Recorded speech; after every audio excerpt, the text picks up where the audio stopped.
Yeah.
ते वर्ण सुद्धा पत्र देतात, ते खाली आपल्याला येत नाही. मी ते परशी आले होते म्हणतात पत्र तुमच्याकडे पाठवून सुद्धा मला मिळत नाही. त्यामुळे पाठला सुद्धा मिळणार मला मिळाल्या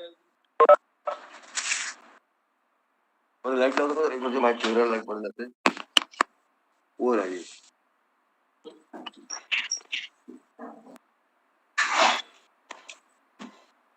सवड म्हणजे टंचाई निम्मा सवड राहिली. तर तुम्ही मागच्या सर्व्हिस शूटिंग केलं ठीक आहे की तर तुम्ही नाही झाली मग तिथे दुसरा विषय तिथे जात नाही ना. जिथे पाणी कमी पडते पाणी पुरेसं डबल होतं तुमचं दुसरा विषय तिथे जात नाही. तो विषय नाही त्याच्यामध्ये किती गाव कमी तिथले एक गाव कमी होते आणि एक गाव पाणीच असते तेवढ्यासाठी तिथे जायला लागते. त्यामुळे आपण आता गुरुंबळ्याला गेलो की नाही गुरुंबळा आणि गिरगावचं रस्ता अयोग्य आहे पण तिथलंच ती बिजोली म्हणून दिले तिथलंच बरकी दिले मग तेवढ्यासाठी 2 गावासाठी जायला लागते होते. मागच्या वेळेला पाणी पुरेसे होते पण आता पाण्याची काही कंडिशन आहे ते बघायला पाहिजे. सगळं व्हायला मागच्या वेळेला पाणी पुरेसं होतं म्हणजे ह्या वेळेला पुरेसं असल्याची गॅरंटी नाही असं आहे. त्यामुळे गुरुंबळा आणि गिरगाव जरी कॅन्सल झालं दुसरं आयोग्य म्हणून ते इजुलीसाठी आणि त्या बरकीसाठी जायला लागते असं बोलायला मग ते काही एकूण एकच झालं ना मग काय ते फिरायला कार्यकर्ते एवढे ऍक्टिव्ह आहेत ना त्यांच्या सर्वेला 2 गावात आलं नाही ही चर्चा वेगळी हो. गावात कुठं कोण आले सर्वे कोणी गेला सर्वे कुठं कोण आले कुणाला कोण भेटले कोण भेटलेलंच नाही म्हणून माझ्या सगळ्या प्रपत्रपूर्वरती सरपंचाची सदस्याची ग्रामस्थांच्या सही आहेत माझ्याकडे उद्या कोणी म्हणायला नको या गावात आलो नाही ज्या ज्या गावात गेले ना तिथल्या ग्रामस्थांची सही घेतलेली आहे.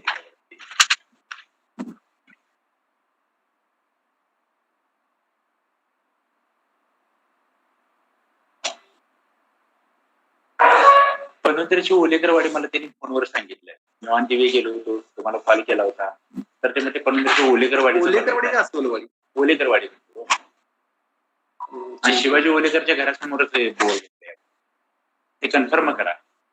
नाही त्याचा फोटो काढला झालं काय मी काल आउट ऑफ स्टोरेज एरिया होती बघतो की आता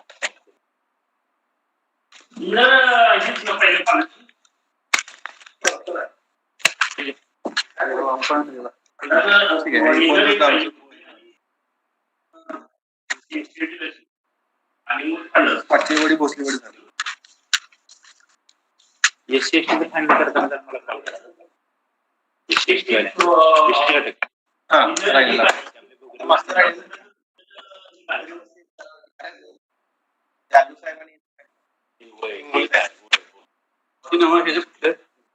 इंगोली साहेब कॉल करायचं का इंगोली साहेब चाललोय मी आज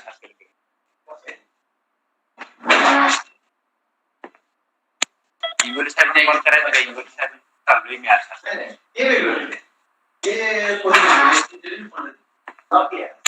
इंगोली साहेब कॉल करायचं का इंगोली साहेब चाललोय मी आज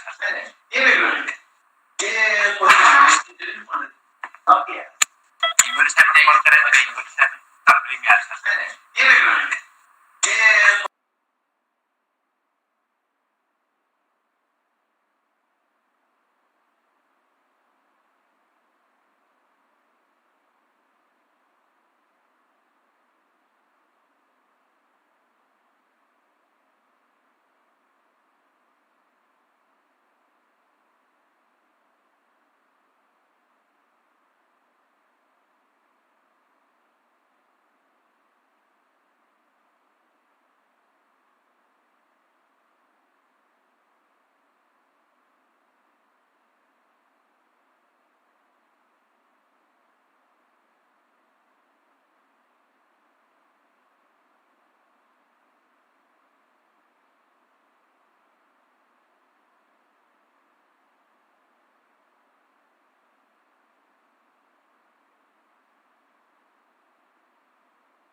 काय दिलं?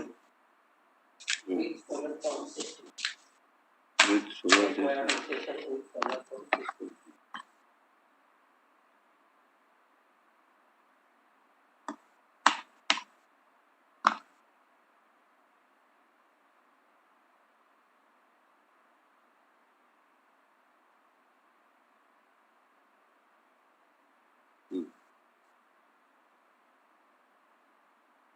Construction, construction activity. Construction activity on upward side, upstream side, upstream, on upstream side of spring should not be allowed. Should not be allowed. On upstream side of spring, be restrictedly, should not be restricted. Right? Be restricted.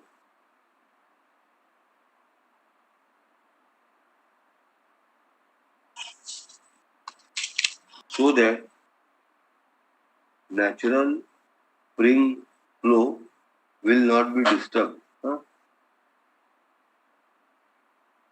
So that natural spring flow will not be disturbed because of man-made activity, because of anthropogenic changes of anthropogenic changes. Anthropogenic changes.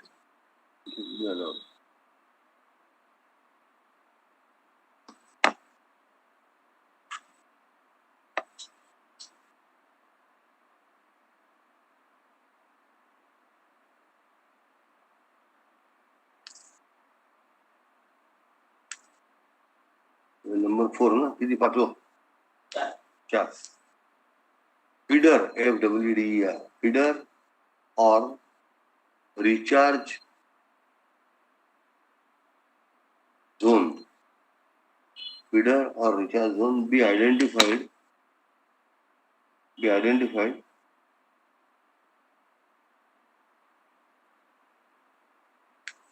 so as to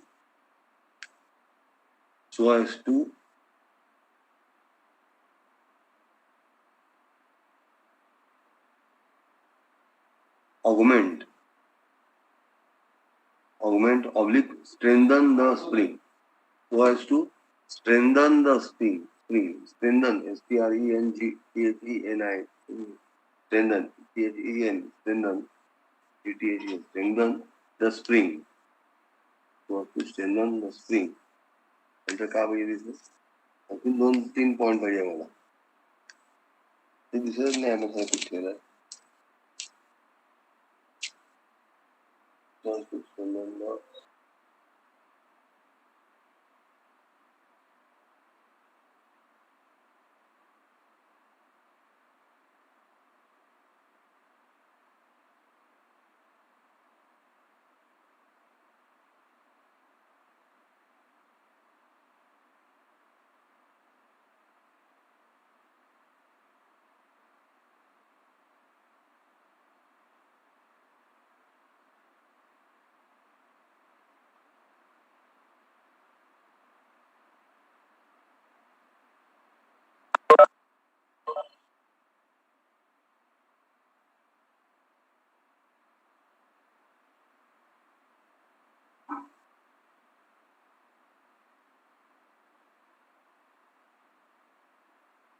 The surrounding area of the spring, the surrounding area of the spring be protected. The spring be protected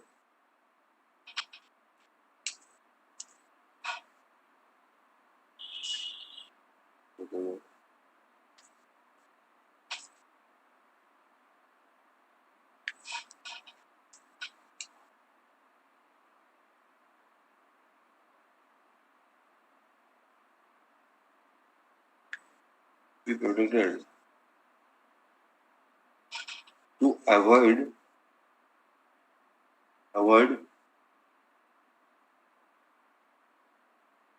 material collapse. Material collapse. To avoid material collapse. किती झाले? 2.5 म्हणजे आठवले पाहिजे. material collapse. काय करता येतं?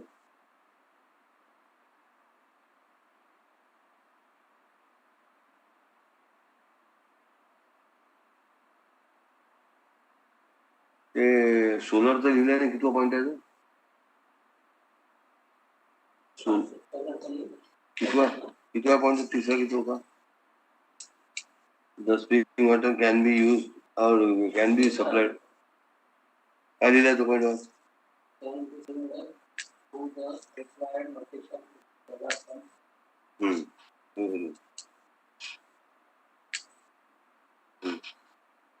त्याच्या पुढे त्याच्या पुढचा इकडे 7 काय नंबर 7 तो मग पुढे करून घेऊ आपण. हा त्याच्या पुढचा solar. The spring water can be used for required purpose. For required purpose as per the quality of water. As per the quality of water. As per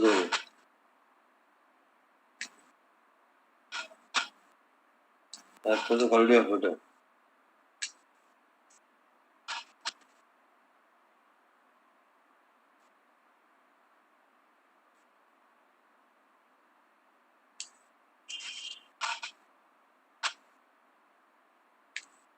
Filter or RO. Proper filter may be installed. Proper filter may be installed at delivery point. Installed at delivery point. तुम्हाला किती मिळत करून देशील type point?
ज्या झाल्या त्या देऊन टाक, ज्या राहिल्या त्या फक्त बाजूला ठेव. हो तू पाहून घे एकदा बाजूला ठेव का उद्या राहिल्या तिथे त्या खालच्या राहिल्या आहेत का ते पाह. तिकडे त्या राहिले आणि ह्या खालच्या पाहावर राहिल्या कसं आहे म्हणजे पहा तिकडे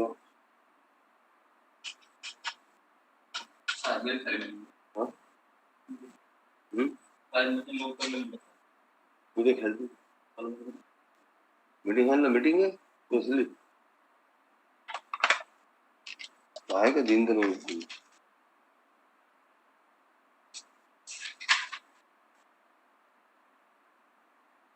साहेब खाली उतरले का हो काय खाली पाणी फाउंडेशनचं का ते वेबिनार कालचे बेळगावच्या याला मी जॉईन झालोय बरं का. ए रेड्डी आला का पाहिला का तू पटकन पहा.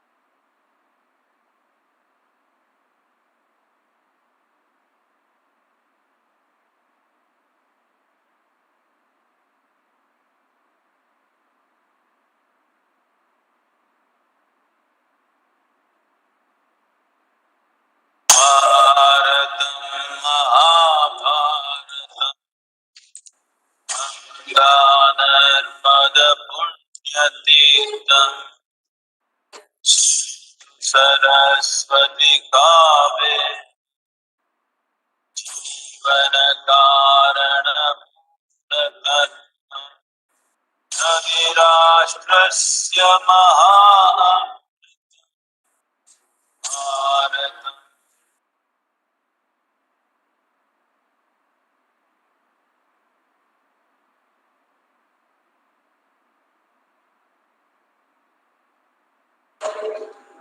The ancient and several other countries grew up on the rivers and termed the plains of rivers as cradle of civilization. Rivers are the true donors of its sweat and blood to the dependent communities without any expected rewards. However, it intends to protect the sanctity by keeping it free and fresh by the beneficiaries. Rivers, a treasure house of food for innumerable livelihoods in all forms. Further, it acts as a means of transportation and aids in business transactions. Traditionally in India, rivers are the hotspots for religious activities. The dams constructed across the rivers remained as a source of water supply for domestic, agricultural, industrial, and also a mode of power generation. Since time immemorial, we worship rivers with a great extent of devotion and dedication. Meanwhile, our greed and needs destroy the sanctity and legacy of generations through our silence. Ultimately, in the past decades, these rivers and its shores turned into dumping yards. This resulted in a significant increase of waterborne diseases and created a panic among the rightly in society all along the course of the river basins. According to a recent report of the IU, 200,000 people lose their lives every year by consuming contaminated water. The health hazards associated with infected water range from cancer to gastrointestinal disorders that occur due to deadly microbes that over 800 million Indians are severely stressed for potable water due to river pollution, among other reasons. This will seriously impact on the economic growth of the country. Based on the recent study carried out by CPCB, reported that nearly 62,000 million liters a day wastewater is generated from class 1 and class 2 towns of the country. However, the capacity available is only for 23,277 million liters per day. That is only 37% of sewage generated. After a prolonged suffering, the human beings realized our sense of responsibility and took around for a solution. Though it is difficult, but not impossible, to bring back the glory of river environment with sustained efforts. This provided a platform for initiating the process of river rejuvenation and finally chanting our "Save water to save life" became the headlines. The threat of pollution to Indian rivers is due to the disposal of untreated and partially treated water generated through unplanned urban, industrial, and agricultural activities. Presently, the situation is quite alarming and need immediate attention from both scientific and administrative communities in the context of climate change and sea level rise. In peninsular India, the occurrences of continuous drought and flood is a common phenomenon and has a direct bearing on river flow and waste disposal. This necessitates the need for an interdisciplinary approach to understand the impact of such human activities on the surrounding environment, particularly to water. One of the most polluted river in Karnataka is the Tungabhadra. This is a tributary of the Krishna River, known as a lifeline of Karnataka. It traverses the long drought-prone regions in the state. This is formed by the confluence of Tunga with the Bhadra rivers and flow down the eastern slope of the western Ghats. Deforestation combined with industrial, agriculture, and domestic waste disposal have affected both river water quality and groundwater of surrounding villages, making water unfit for drinking. Tungabhadra received large quantities of effluent waters through paper mills and VISL. At this alarming stage of reported water pollution in Tungabhadra River, a detailed analysis of hydrological and water quality data were carried out, and discussions were held with the officials of line departments of Karnataka State by NIH, TERI, PTU, IISC, and other related organizations. According to the local community, the polluted water caused a number of waterborne diseases such as cholera, hepatitis, dysentery, typhoid, jaundice, and malaria to residents of the riparian habitation. This is a matter of serious concern to all, specifically to water supply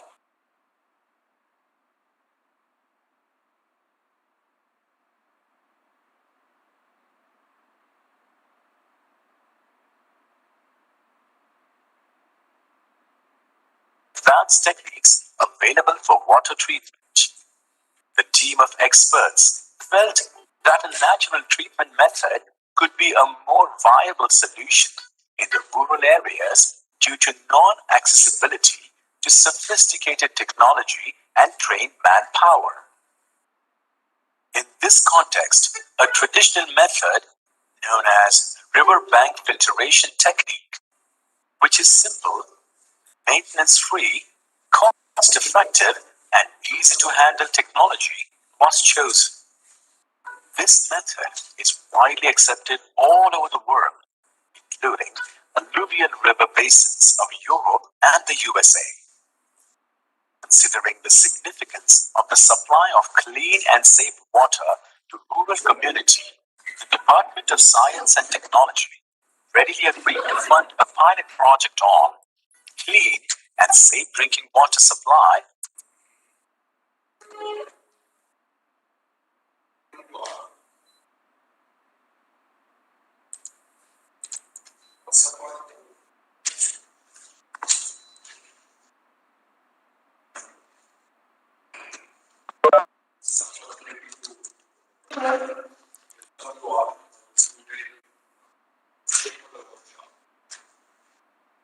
Spring water supply and its sustainability conservation plots. Silver regions of Silver region of Maharashtra, which is taken as a purpose-driven study. Under the National Hydrology Project, which is funded by World Bank, which is a project which is been there for since last 20 plus years. Phase 1 started in 94, 95. It was there up to 2003, and thereafter it started in 2008 and 9 as a second phase, wherein only few states were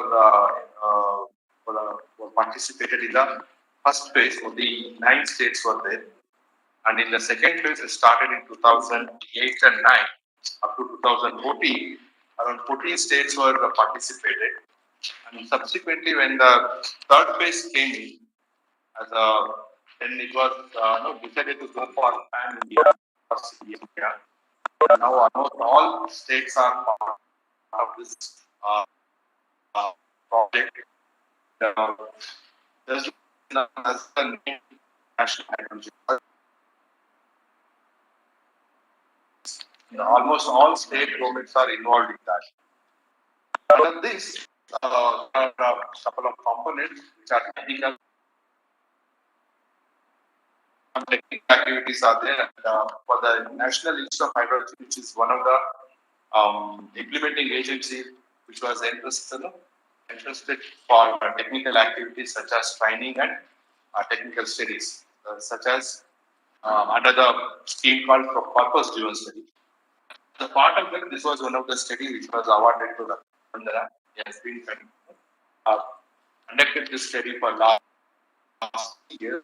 This is supposed to be the workshop where he would be discussing the whatever results he has obtained with the people who are the end user.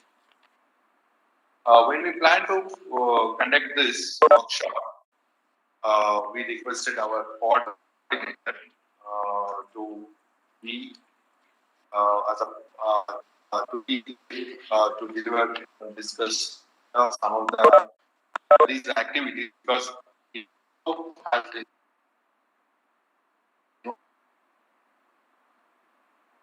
involved in as well as he had other conducting that route. So he readily agreed, and today he is among us. On behalf of you and on behalf of the visitor, I extend warm welcome to our coordinator. नाही त्यांचं classroom And lecture whatever the workshop or any meeting, it's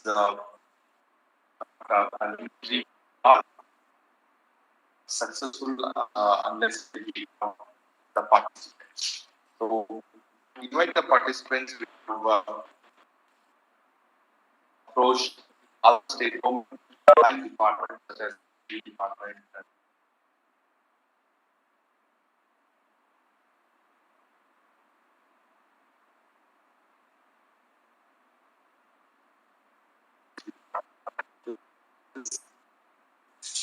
Maybe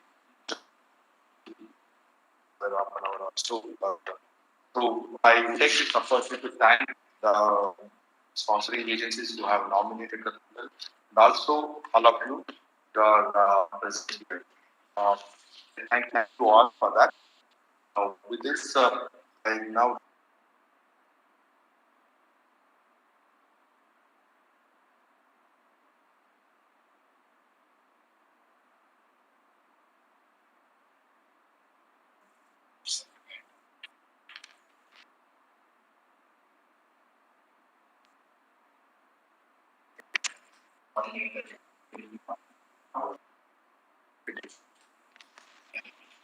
this my privilege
Panchayat Pradhans, we had meetings with the Panchayat Pradhans, and many places they have already implemented some of the programs, but there are many places where there is no accessibility for water. To highlight those things, what we did, we surveyed, we inventoried more than, I think now we have inventoried more than 900 springs, almost more than Belgaum district, if you say, 2,100 springs have been identified. Some of them are personally, some of them are on the map, with the help of maps. I think more than 500 springs we have already visited. And out of that, the necessity of this water supply is required.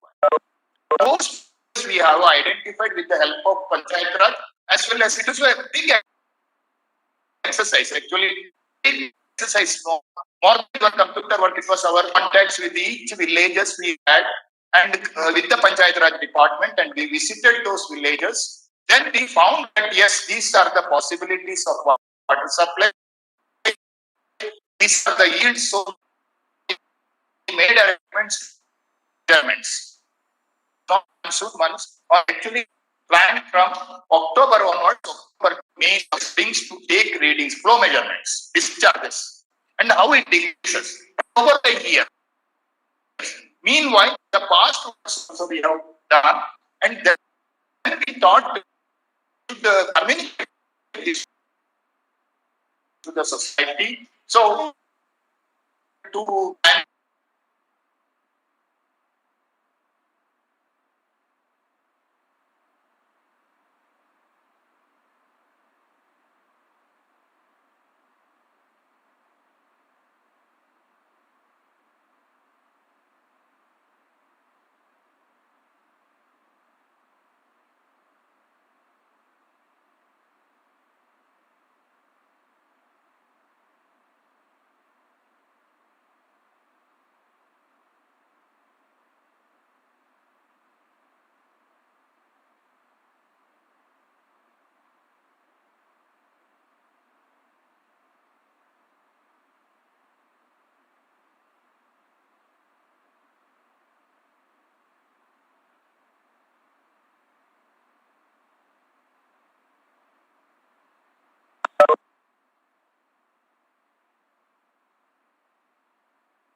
here all who are cooperating with because they are directly dealing with the people. The difference is we are not directly dealing, those people are the people, and some will be joining tomorrow for the stakeholder meeting which we had tomorrow morning. So the basic purpose is to have what we can translate our research to the public and how they can use it. Most of the work NIH now we are in social media also. NIH is very active. It is in our headquarters. Sir has already done a lot of work in Himalayan springs. So that is the difference. Now we are bringing out a atlas type of thing for the Himalayan region as well as for the Western Ghats, identifying inventoried springs, and that will be circulated. Ministry was also very eager to get it published, and many of the departments are very eager to. GSD has already worked out for the supply of water in various villages of Maharashtra. They are working well with the Panchayat Raj. So our attempt was to integrate all these departments and get an information how when we find, because nature is very different. It is like our body. Everything is like our body responds very fast. So the nature also responds so fast. So that is the impact what we have wanted to circulate to the people. And in this regard, I welcome you all for this workshop. I hope in the afternoon we are a inventory reader. We have been inventorying for the last 2 years because during the COVID period, what we did, a small spring is identified near Kanbarg. Many of you local people may be knowing there very good. Spring is that one we've identified, and every week we are taking the readings.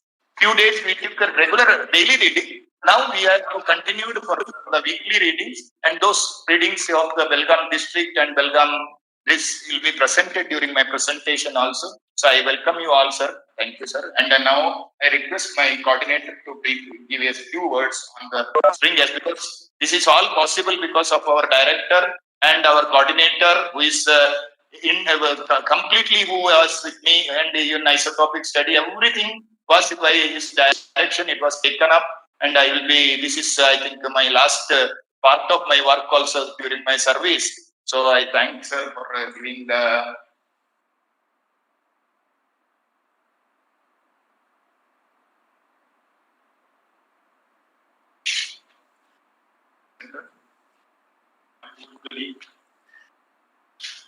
And coordinator for this shop.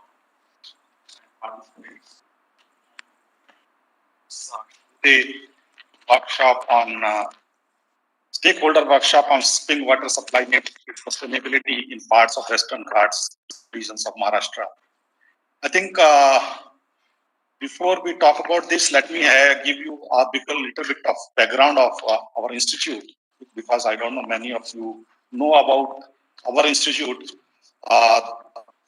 We are the National Institute of Hydrology is an autonomous body under Ministry of Jal Shakti, Government of India. Okay, and our headquarters is at Roorkee. I don't know how many people know about Roorkee, but those people who are normally, it is a small town and famous for IIT Roorkee.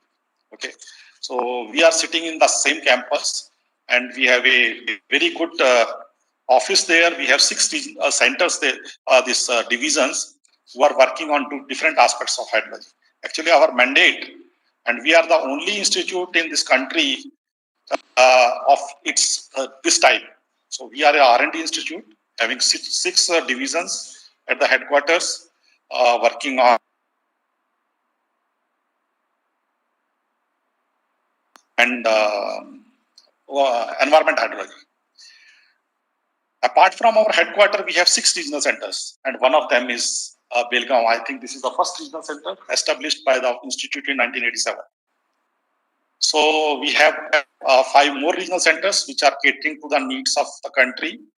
We have regional center at Guwahati, Patna, Jammu, Kakinada, and Bhopal, apart from Belgaum. So all regional centers are basically thematic regional centers. All centers have their own agenda to work on. This center is mostly dedicated for hard rock area.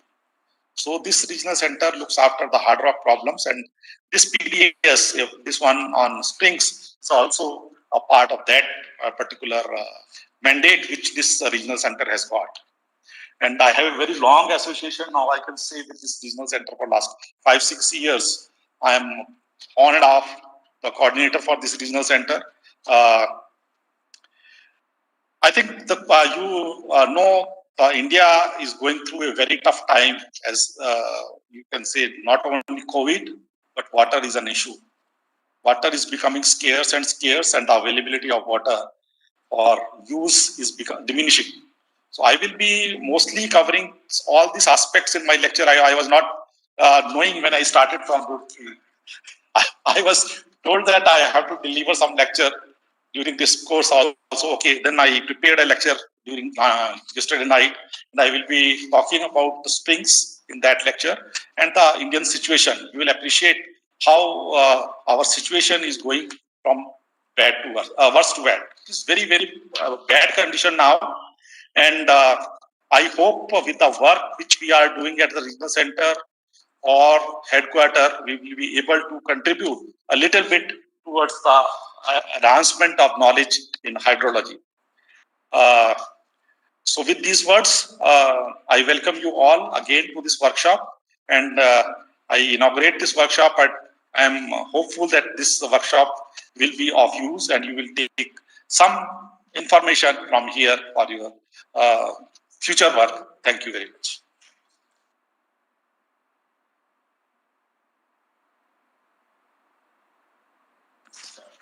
Inaugurated and this so after a very, very long travel from especially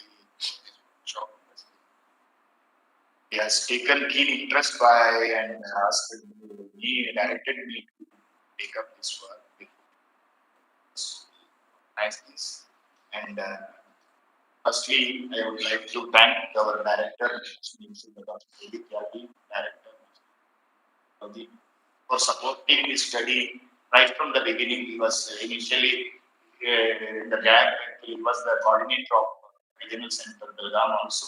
So he has been very positive and he was very he encouraged me to continue the study, and I am highly thankful on behalf of the regional center as well as on behalf of myself his continuous support in carrying out this work. And of course, Dr. Sudhir Kumar, as I told you, right from the day of my joining to till date, we have been working right from 1987 to he joined few months early to me, and right from that day onwards, being we were in a close association, and not many times in various studies I have taken his advice all over my service till date, and he was so supportive and he helped me in all the things to solve the not only technical, even in solving my regular official works also. He gave me. I am very thankful to you, sir, for this continuous support. And then, by my colleagues, my head, Dr. P. Venkatesh, was supportive, encouragement, and his continuous association with me. So, which made me to organize this workshop. I am thankful to you, sir. Venkatesh, similarly, my colleagues, Dr. Jose, Dr. Chandramohan, Vararajan, and my Dr. Sri Chandrakumar, and T. Ravi, all my staff members, my support and my backbones, actually the contract who are working here, very young people, they are my backbones actually in organizing all these activities. I am thankful to all of them. And at the last but not the least, for all the academic as well as the departments, government departments, who have nominated all of you for attending this workshop. And I am highly thankful also to the director of GSDA, who has continuously calling and inquiring what is the progress and how it is done. I will ask my colleagues to attend and all those things. So I am thankful to her. And finally, my friend Sri Suresh, who is my not only junior like this, my college onwards, my PUC onwards, we were together. So thankful for coming, sir, for attending this workshop as well as nominating others. So I thank all of you for attending this workshop. And we will have a tea break now. Then sir's first lecture will be starting. And in the afternoon, we will have a short field visit to that and be back here. So after the lunch, one lecture will be there, how this information system is developed on the Spring inventory. That after that, we will be visiting the one. That's a very actually Belgamites have to see. I think many of you might have seen. If not, it is like it's very nice to see that place. So I hope all of you will enjoy that. We are arranging some vehicle also for that purpose. So please cooperate with us for this. So both GAT and GLA actually is up for all questions.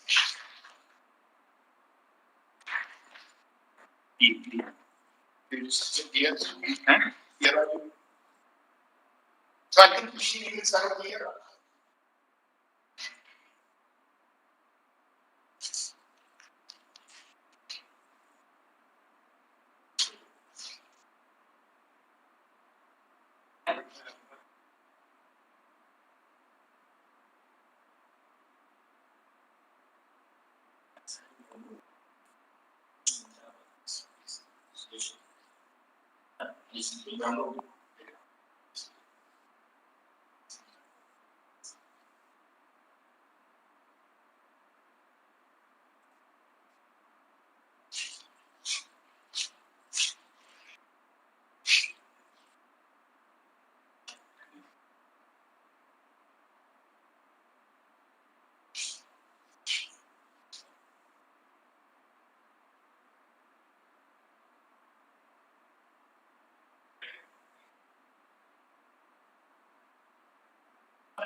Yes.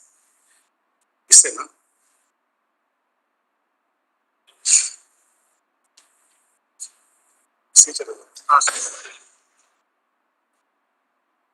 Okay, good morning to all.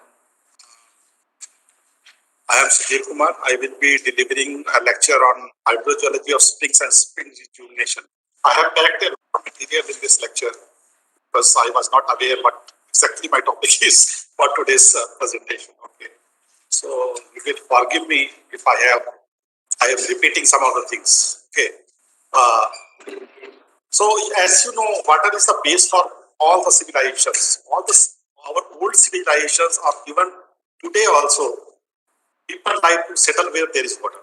Okay, right from the Mesopotamia, Mohenjo-daro, Egyptian, all these civilizations, they all started along with water. And if we talk about water, you know, on the earth, 70% is ocean and only 30% is your.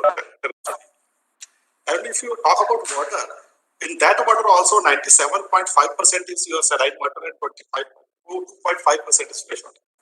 And if you talk about 0.5% of fresh water, out of also from that, around 69% is your stored in glaciers and ice caps, and only 30% is in groundwater. And this 30% groundwater, if we talk about, this is all groundwater which is in the deep aquifers also. But our water, which is active water, or which we can utilize, is only 0.3%.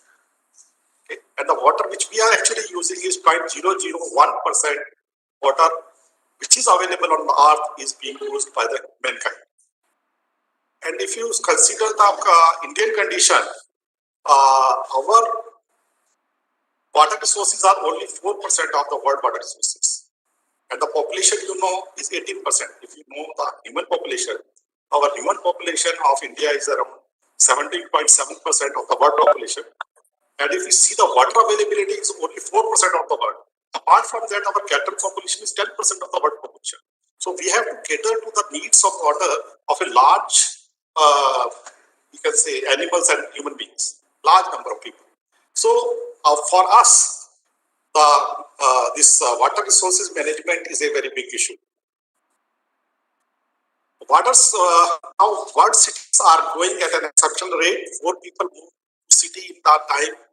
It took you to read this sentence. So every second or every 2 seconds, 4 people are moving towards the cities.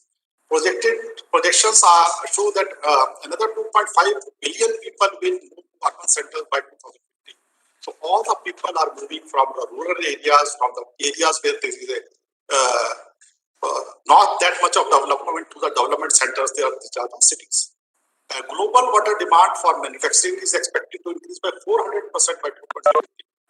Demand for water for various uses is going to increase. So there is a big conflict nowadays with different sectors. How much water be given to which sector?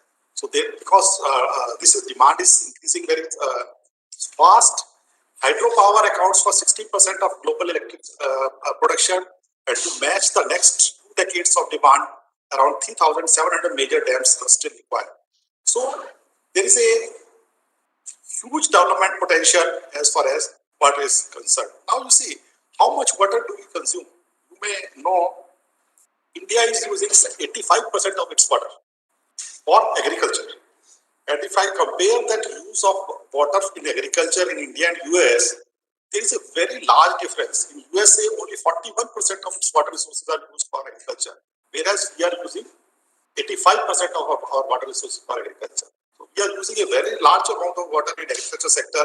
Therefore, the demand of other sectors we are not able to if you see this diagram, purposefully I have kept it here to show you how much water is required for each type of crop. See, if you can see 1 kg of almond, if you have to grow, you have to use 8,000 kg of liters of water.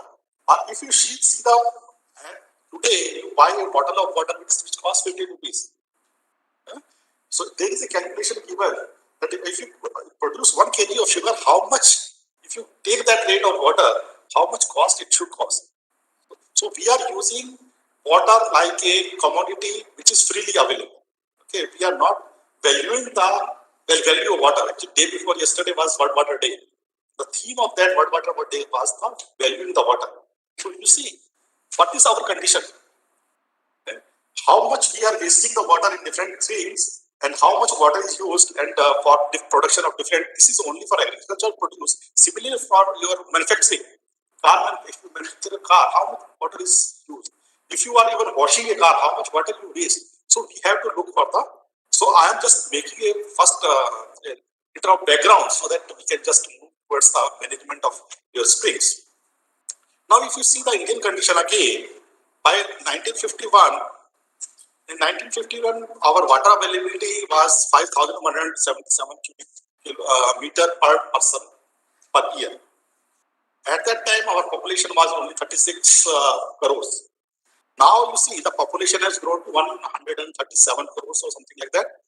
And our now water availability has become 1,400 or something, 1,450, 35 or something cubic meter per person per year.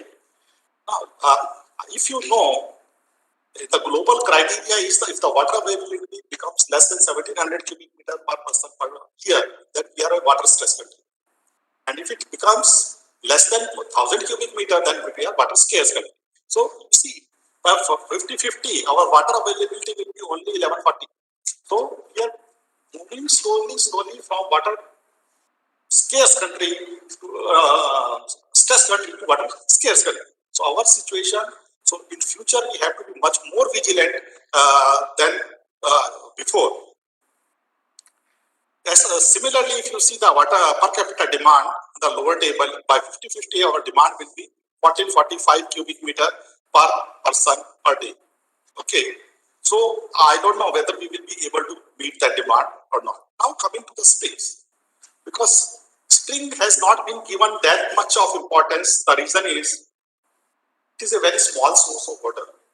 It is located in only the hilly areas, and most of the population of 80% of the population lives in the plains. Okay, so it is a small source. What are the springs? Springs are the major source of water in Himalayan region.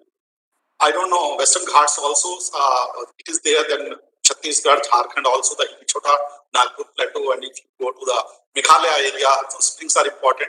But for Himalayan region, right from Kashmir to your Arunachal Pradesh and then Nagaland, springs are the major source of water. Many springs show continuous reduction in discharge. This is a very big problem. The discharge in the springs is decreasing, and some of the springs have become from perennial to that means they dry out in summer. The dwindling discharge of spring and spring fed streams in Himalayan terrain, and similarly, I think in the Western Ghat, is a matter of serious concern. Now, see, I have shown you pictures. First picture on the left hand side, this is a village in Pauri district of Uttarakhand. In this village, now only one couple has left. All people have left the village because water availability. That is one of the reasons. There are other reasons also, because they are getting better opportunities to work in the plains. And the other village, Lata village, which I have shown in the right hand side, you can see all people have abandoned the village. There is now nobody is living in the village. So this is the situation which has become in Himalayan region. People are moving very fast from the hilly parts. So people move wherever water moves. Wherever water availability is there, people are moving, leaving their places of their ancestral places. Now springs, what are the springs? Springs are the points on the surface of earth through which groundwater emerges and flows. Spring water is a main source of drinking and domestic purposes in many countries. It also forms a main source of irrigation water in hilly areas. Hilly areas, if you go, people try to divert the spring water to the small fields, agricultural fields they have. Otherwise, most of the agriculture in that area is rainfed. So only source of water in the hilly area is springs, and even for irrigation, the spring water is used. Now I will be taking up some of the information from the world, so that that may give you some idea how big the springs are present and what is the condition worldwide. The major source of water supply in Rome, you must have saw Rome, Europe, is from two grass springs, which is these two Escherichia and Capor, having a total discharge of around 15 cubic meter per second. 15 cubic meter per second is a very large discharge. In the eastern Mediterranean area, spring water has used to run small, even turbines are being run with the spring water. In 800 BC, the water from the powerful spring was conveyed by a distance of 56 kilometer canal and was supplied to a town in the eastern Anatolia in Turkey, and the discharge of that spring was 3 cubic meter per second. Many towns and villages in Saudi Arabia depend on spring water for major portion of drinking and agricultural needs. Great rivers like Kaveri, Krishna, Narmada in the southern part of India originate from springs from where? From the Western Ghats only. Then in large cast springs, which are nicely cleavage in the western Ural area of Russia, with discharge of 30 to 52 cubic meter per second, can meet the total water requirement of Moscow city in springtime. So very large discharge springs are available in Russia. Then in Indian context, if we talk about, the springs are used as source of water supply in various regions such as Himalayas, Western Ghats, Khasi and Yente hills in Meghalaya, in the northeast, the Vindhyas in central India. Exploitation of forested area for food, fiber, minerals and urbanization leads to deforestation and changes in the watershed characteristics, reduces infiltration and increases runoff. So if you are going for land use change, what happens is this infiltration reduces, and that reduces your recharge to your aquifers, which are contributing to the spring discharge. The rejuvenation of the hilly springs in Palampur, Himachal Pradesh, due to restoration of soil. There is an experimental study done in Himachal Pradesh in Palampur, where they have rejuvenated the springs by restoration of your vegetation by planting forest in that area. Now I will be a little bit talk about the Indian Himalayan region, IHR. About 70% water resources in Himachal Pradesh are in poor working condition. Planning Commission has said that there is urgent need to create a cell for proper care and development of transitional water resources in the state. Lean season discharge of river Tavid, which is in Jammu, spring-fed spring, decrease annually by around 0.639 cubic meter, and it sustains to the 20% population of around 30 lakh people of Jammu and Kashmir. Flow of 500 springs in Uttarakhand decreases by more than 50%. So there is a large reduction in spring discharge that is severely hampering the drinking water supply in Uttarakhand. About 8,000 villages are facing acute water shortage due to drying up of springs in Sikkim Himalayas. Sikkim is one state in India which has done a commendable job in spring rejuvenation. They are the best example of spring rejuvenation in the country. They have, not knowing scientifically even, they have dug some trenches to store the rainwater, and the water is allowed to infiltrate through those trenches in the watershed to spring discharge. So, these are very small, I told you, small aquifer systems. At least 2 to 3 billion perennial springs are present in Indian Himalayan region. So number is very, very large, but if you see the inventory of these the springs, that is very, very small. You don't have the information, the data about these springs. These springs produce around 10 billion cubic meter of discharge annually, which is not a small quantity. So spring discharge from the Himalayan springs is quite large. They can fulfill the water demand of about 200 million people around, that is 20 crore people. They can fulfill the demand. But now, as I told you that 50% of the springs discharge is decreasing. Now you see the figure which is shown below.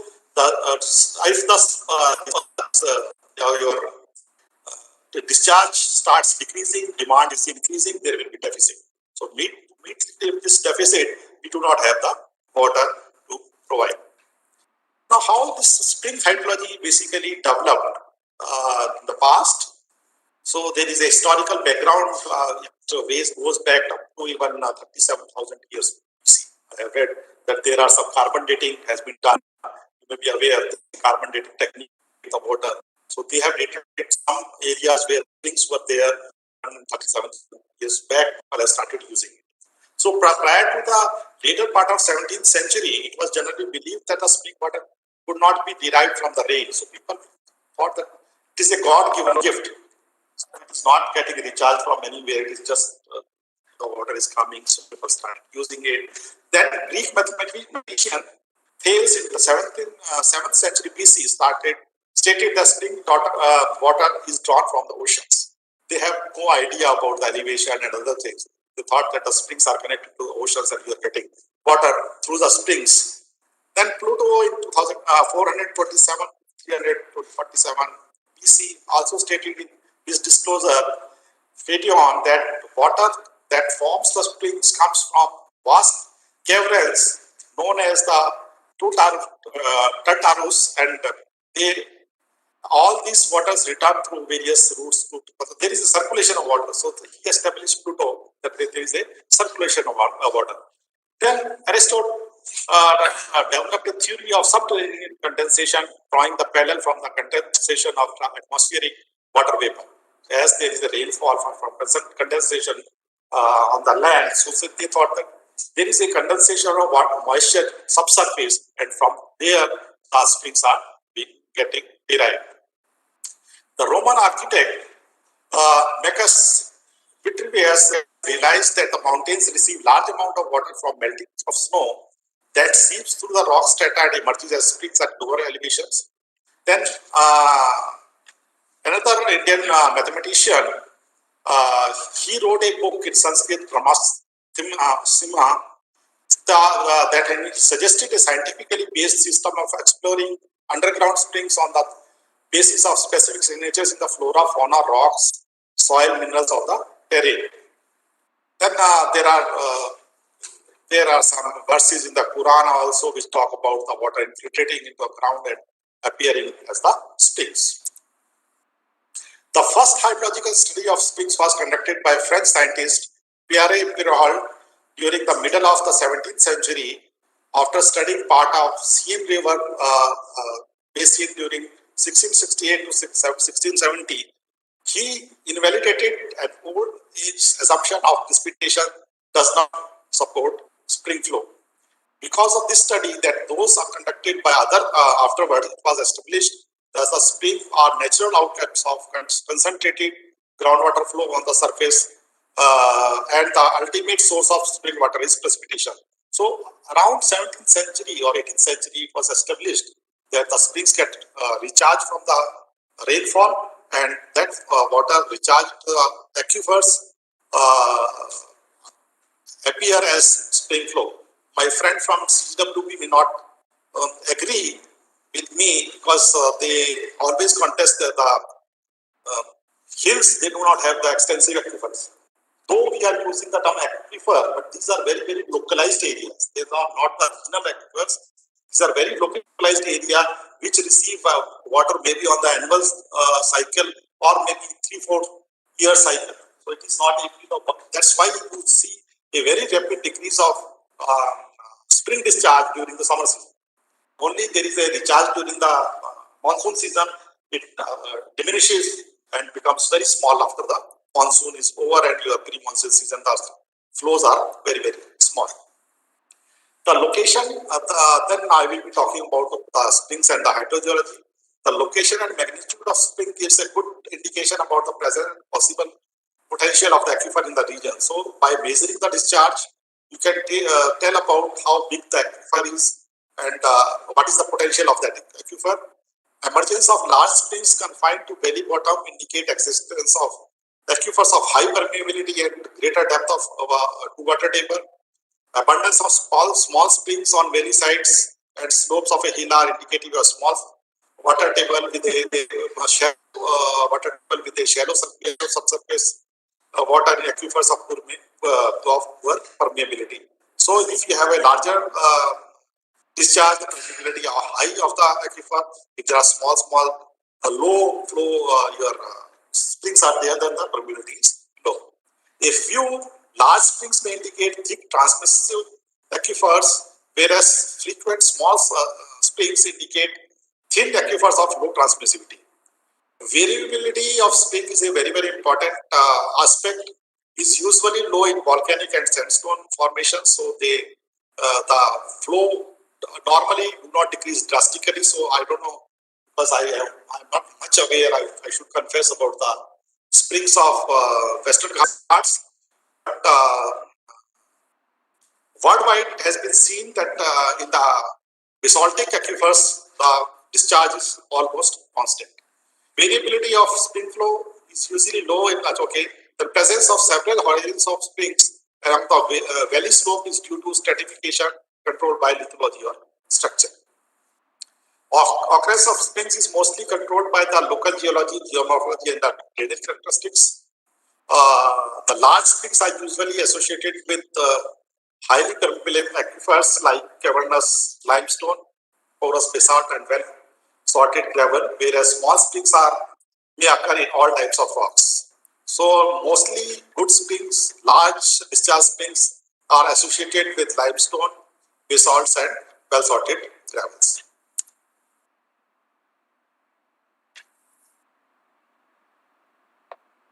So if you have different lithologies, how much there is a classification or there is a based on geological information. Brewer has collected some information, and that says that if sand or coarse sand, gravel or porous basalts are there, you may get discharges ranging from 1,000 to 20,000 cubic meter per day. Cavernous limestones can give you 500 to 5,000 cubic meter per day of discharge. Sand and gravel mixture, because as there is a heterogeneity is introduced into the system, the spring flow will decrease, and the range of spring flow may be 100 to 2,000 cubic meter per day. Fractured and weathered rocks, 10 to 500 cubic meter per day. So the discharge in different type of aquifers or may be different, right from fractured and weathered rocks, which are the most frequent in your, I think, Western Ghats part, and the discharge should be low. But wherever you have the porous basalts, the discharge should be very high. Now, how the lithology controls your spring flow? If there is an impervious rock, you can see here, first figure. Here.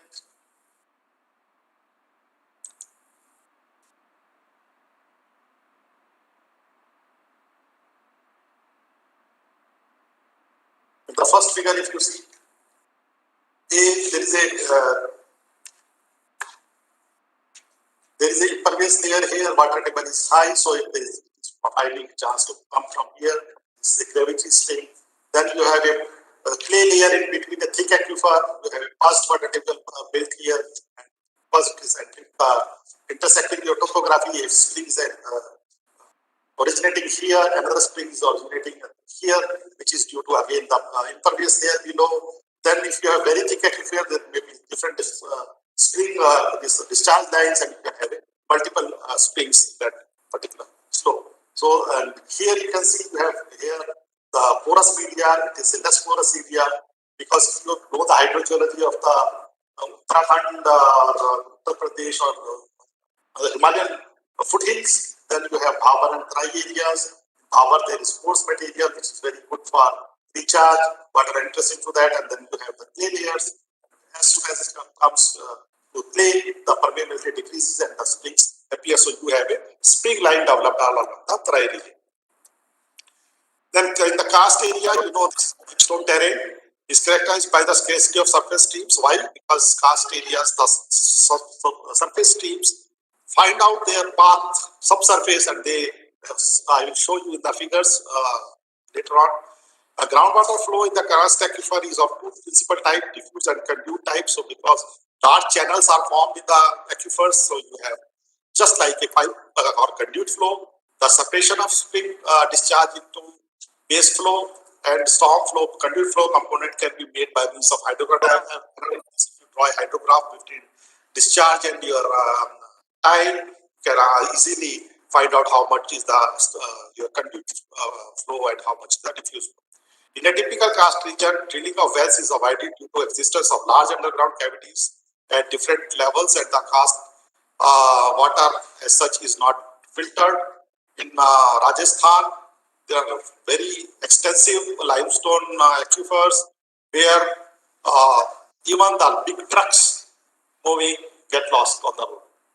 There are such big cavities subsurface that if you are drilling or doing something and you are not aware of the cavity subsurface, you must have heard about breach in what was Jaswant Sagar Dam was there in Rajasthan. The embankment was made on the limestone terrain, and over the time, large cavities were formed subsurface, and due to the weight of that embankment, it collapsed. So very, very large cavities. You can imagine this is a room, it is small. You may have cavities much, much more bigger than these rooms. Very, very big cavities are there in Rajasthan, which and they are also very good productive aquifers as far as limestone karst aquifers are concerned. Now you see this first diagram, you can see there are surface channels are there. Slowly they have dissolved the more and more carbonate. They have joined the subsurface channels, and then can have springs coming out at different levels. Here the water was going a little bit lower. A spring was appearing here. A spring was appearing through this channel, conduit flow. Now this channel has joined with the lower channel. The water level has gone down because now it has become dry. So this spring is drying up, and the only spring left is the lower one. So there can be shifting of springs also due to the dissolution of carbonate rocks in the your limestone areas. Similarly, this figure also shows that this is a river. This is again a limestone area. Water table is below. So the springs have developed because this is the fracture has developed where there are a lot of fracture. These cavities are there. Springs are coming out there. Once it joined with this, so springs are located in the lower part of the well. Here you can see siphon type of spring is built. Here this is the water level. This is the recharge area. From here the water can enter into a channel, can come out through another fracture and come as a spring here. So this is again possible in the limestone type of terrain. Then these are some of the examples of discharge in of springs. In Germany, the average rate is this is the earlier type of spring which I showed you was this Valkusian type of spring where there is a siphon type of movement. So this type of spring, there are some examples from Germany. Discharge is 1.3 to 24.1 cubic meter per second. Average you can see, and you see there is a very good amount of discharge coming out of this type of spring. 8.84, 29 cubic meter per second, 23 cubic meter per second, 18 cubic meter per second, and 12 cubic meter per second. So out of all the hard rock formation, basalts are among the most productive because of numerous openings, because there are intertrapean beds and all these things features are available in the basaltic area. Springs emerging from the basalt or from associated gravels are among the largest comparing.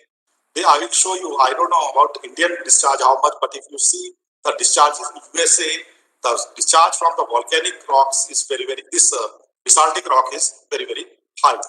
I think many springs issue from the porous zones between the successive lava beds, forming well-defined spring horizons along deep scarps formed by the lava. I think I will show you a figure. Some of the spectacular basalt springs are in the Hawaiian Islands, Oregon, Washington, Nevada, Idaho in USA. Average discharge of most of these springs is over 14 cubic meter per second. One of the largest series of basalt springs is in Idaho, which emerges from pillow structure formed due to submarine volcanic activities. The springs above the canyon walls between Milner and King Davis have a discharge of 110 cubic meter per second. The famous Thousand Springs along the Snake River in southern Idaho, this is USA, rise from the jointed and vesicular basalt lava yield 15 to 20 cubic meter per second. One group of basalt springs in California and Oregon has a combined discharge of 40 cubic meter per second, of which the Tata Springs alone supplies 1.4 to 3 cubic meter per second.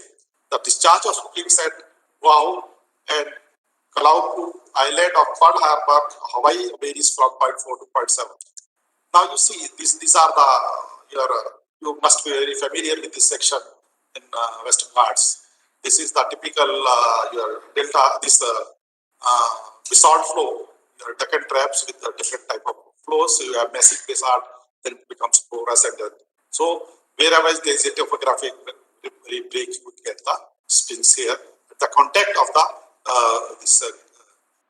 this your massive basalt with the porous or fractured basalt. Springs are formed where discontinuations like faults, tectonic fractures, dikes, and etc. create hydraulic barriers and force groundwater to flow. I'll show you in the next figure. Then dikes, seals, layers of tough and burnt soils commonly control the location of springs and volcanic rocks. Earth movement causes tilting and folding, which brings permeability or impermeable beds near the surface, and spring emanate from the permeable bed. Joints and joint systems. Now you can see the next figure. Here, this is a pervious formation. There is a fracture. There is an impervious layer. The water moves through this fracture and appears as a spring. So here you can see it is an anticlinal formation. Water is recharged somewhere. Here moves through the anticline, cuts the surface. Spring appears here. This is a limestone type of aquifer here. See impervious layer. This is impervious layer. Water comes here. Now it cannot flow across the fault. It moves along the fault, moves up and gives rise to a artisan spring in the carbon. Then topography controls the springs. As you know, whereas the topography cuts the water level, the spring appears there. So if I show you here, this is your valley. Here is the water table. It is cutting the topography. The spring comes here. Earlier I also showed this figure as a past water table and a spring emerging out of it. It's the first water table formed here, and springs appear here. Then this is a recharge area here. This is water is flowing through this aquifer, and it cuts the valley here, and you can see the spring coming here. You can see the real springs as a picture coming out of due to the this cavities formed in the weather material. You can see the springs coming out of it. Then there are various ways of classifying the springs. One is on the water-bearing formations. Springs issuing from the permeable veneer formation overlying relatively impermeable rocks is known as the type 1 or class 1 spring. Then the spring issuing from thick permeable formation is type 2. Springs issuing from intrastratified permeable or impermeable formations type 3. Then you have springs issuing from solution openings, that is from limestone and your dolomite, that is spring 4. Type 4, class 4, spring issuing from fractures type 5, and then springs issuing from fractures intersecting permeable material and impermeable material is type 6. This is one type of classification of springs. Then you have springs on the discharge, magnitude of discharge. If the discharge is very high, from you can say in millions of cubic meter per day, then is first order, and second order, third order, eighth order. It has been classified. Second order as 10 raised to power 5 to 10 raised to power 6 cubic meter per day discharge. Third order in thousands to 24,000. fourth order around 2000 up to 2500, fifth order up to 500, and so on and so forth. So you have different order of springs you can define on the based on the discharge of the springs. Then on the permanence, how permanent your discharge is, if it is throughout the year and the spring with a variability of not more than 25%, then it is constant spring. If it is more than 25% variability, 100% variability, then it is sub variable. If it is the variability is more than 100%, it is variable. And intermittent are those which dry up in between the year. Now, what is the variability? Variability is the maximum discharge minus minimum discharge over the average discharge. So variability is defined as percentage of your maximum to minimum divided by the average discharge from a spring. So if you know, if you have measured the spring discharge at regular intervals, you can always find out what type of variability the spring is showing. And higher variabilities are not good. Lower the variability is better is your spring. Then based on temperature also, springs are classified.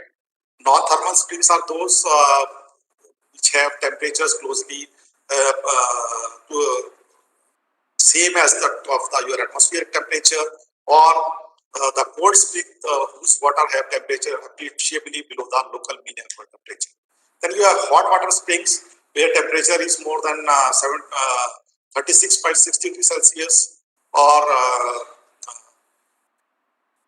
this is one criteria. Another criteria is warm springs, those whose water have temperature higher than the local mean annual temperature, but lower than. So if the temperature of the water is more than the local temperature, ambient temperature, then it is called as the hot water spring. Then what are the problems in spring development?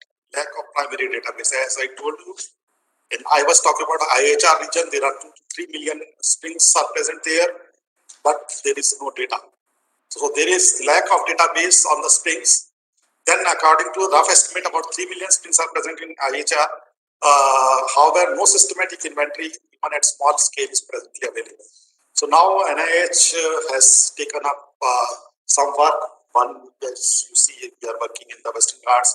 Similarly, a program is being carried out in Himachal Pradesh, Ravi Basin, Tavi Basin, and we are collecting the information about the springs. And a portal is being developed in which all the information will be available. So each and every spring with photograph and all its characteristics will be available on the net. So you can have the information about all the springs in near future on the net. Then there are policy constraints in spring development. Besides the importance of springs in sustaining the mountainous ecosystem, the lack of awareness about the spring as a critical water resource, because they are, I will say, the poor people, small springs, so they are not given that much of importance. Their need for protection, rejuvenation is seen in their glaring absence in water policy, because water policy, I'll touch a little bit about that also. Springs are natural discharge points of aquifers, and hence, unlike well water cannot be pumped to extract water. A majority reason that has kept out springs out of the policies, because our water policies, it says, talks about water development. And in case of springs, there is no development as such, because these are very, very small structures. So, present water policy is oriented as development of water through construction of large dams, reservoirs, or drilling of wells. But springs, this cannot be done, so they are neglected in our water policy also. Steep slopes of mountainous areas and general perception that groundwater occurs in plain or flat areas rather than areas of steep slopes prevented policymakers to consider these small water pygmies, or that is springs. CWB periodic assessment of India's groundwater resources consistently ignored springs because of the slope criteria of 20%. Because wherever there is higher slope, they do not consider as a groundwater resource. Now, to develop spring sanctuary, so now the concept of spring sanctuary is coming up, and what should be the methodology for developing a spring sanctuary. Now we are actually shifting from the watershed approach to a spring shed approach.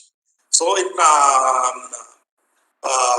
spring century development, there are six-step protocol that has been developed. First is the geotoping of springs. That means we should know the exact location of the springs. Then it's information, which catchment, water quality, its dependence, how many people are dependent on that.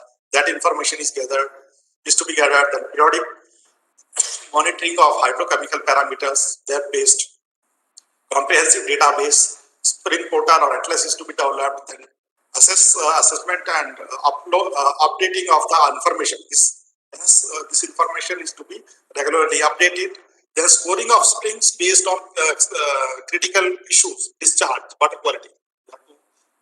Classify the springs into vulnerable and non-vulnerable springs. High score springs will be declared as vulnerable springs, and priority will be given for spring shed development plan. Then spring shed mapping, conducting hydrogeological, isotopic and hydrochemical mapping, demarcation of recharge areas through investigation of different techniques for vulnerable springs, and establish demand supply model for present and future scenarios, develop spring shed management and protocols, and then create para hydrogeolized.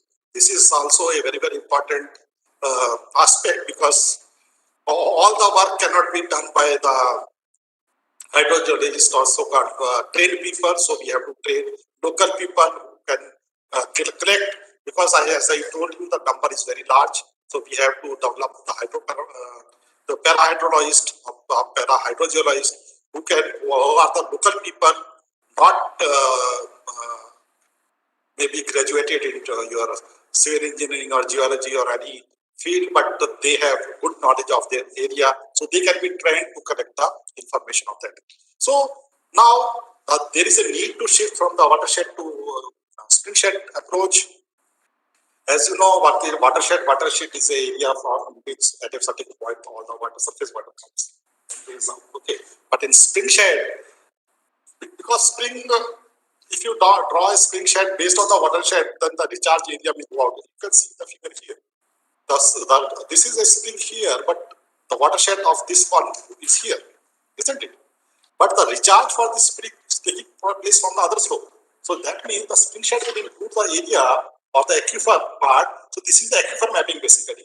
It will include that complete aquifer from which the discharge is coming. That spring is not the slope, surface slope, but it is actually the aquifer which is contributing to that particular spring. So the concept of watershed is now phasing out, and the concept of spring shed is coming up, and that is why the spring shed century development program is being developed.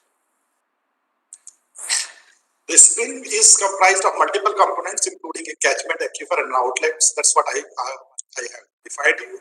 So now, how to map a spring shed? One of the most important aspects of spring management is hydrological survey, and what are the steps in your spring shed mapping?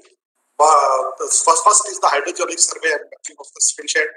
The field mapping process generally starts with a ground survey of the spring and surrounding areas. Rock type, structure are mapped, including strike, deep formation and features, and a geological cross-section is developed.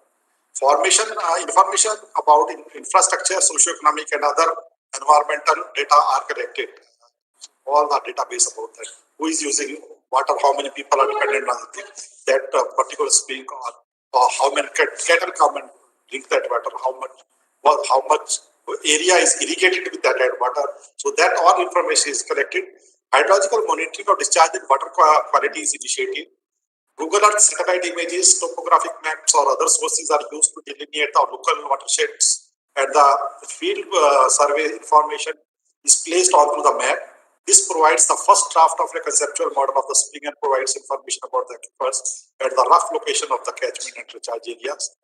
Much more rigorous and precise means of identify and map spring sources such as dye and radioisotopes can be used by trained experienced people, because the experienced hydrogeologist can use these techniques to find out where the recharge is taking place. I will a little bit touch on this issue, the last part of my lecture. Then spring monitoring is essential for making size-based decision.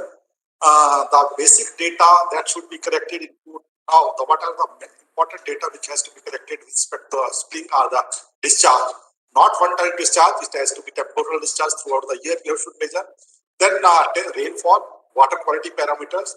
Discharge is generally collected via time volumetric sampling and reported in liters per minute. It should be collected at least once a month at regularly the same hour and day within the month, so that you can decide any time and you can measure it, so that you can have a hydrograph consecutive 12 consecutive after 12 consecutive months. A rough annual hydrograph can be generated, which can be a basis for estimating total annual discharge. So you know how much water is discharged by that particular spring in a year. Ideally, more frequent measurement of discharge should be conducted to understand the transition between seasonal low flows and high flows.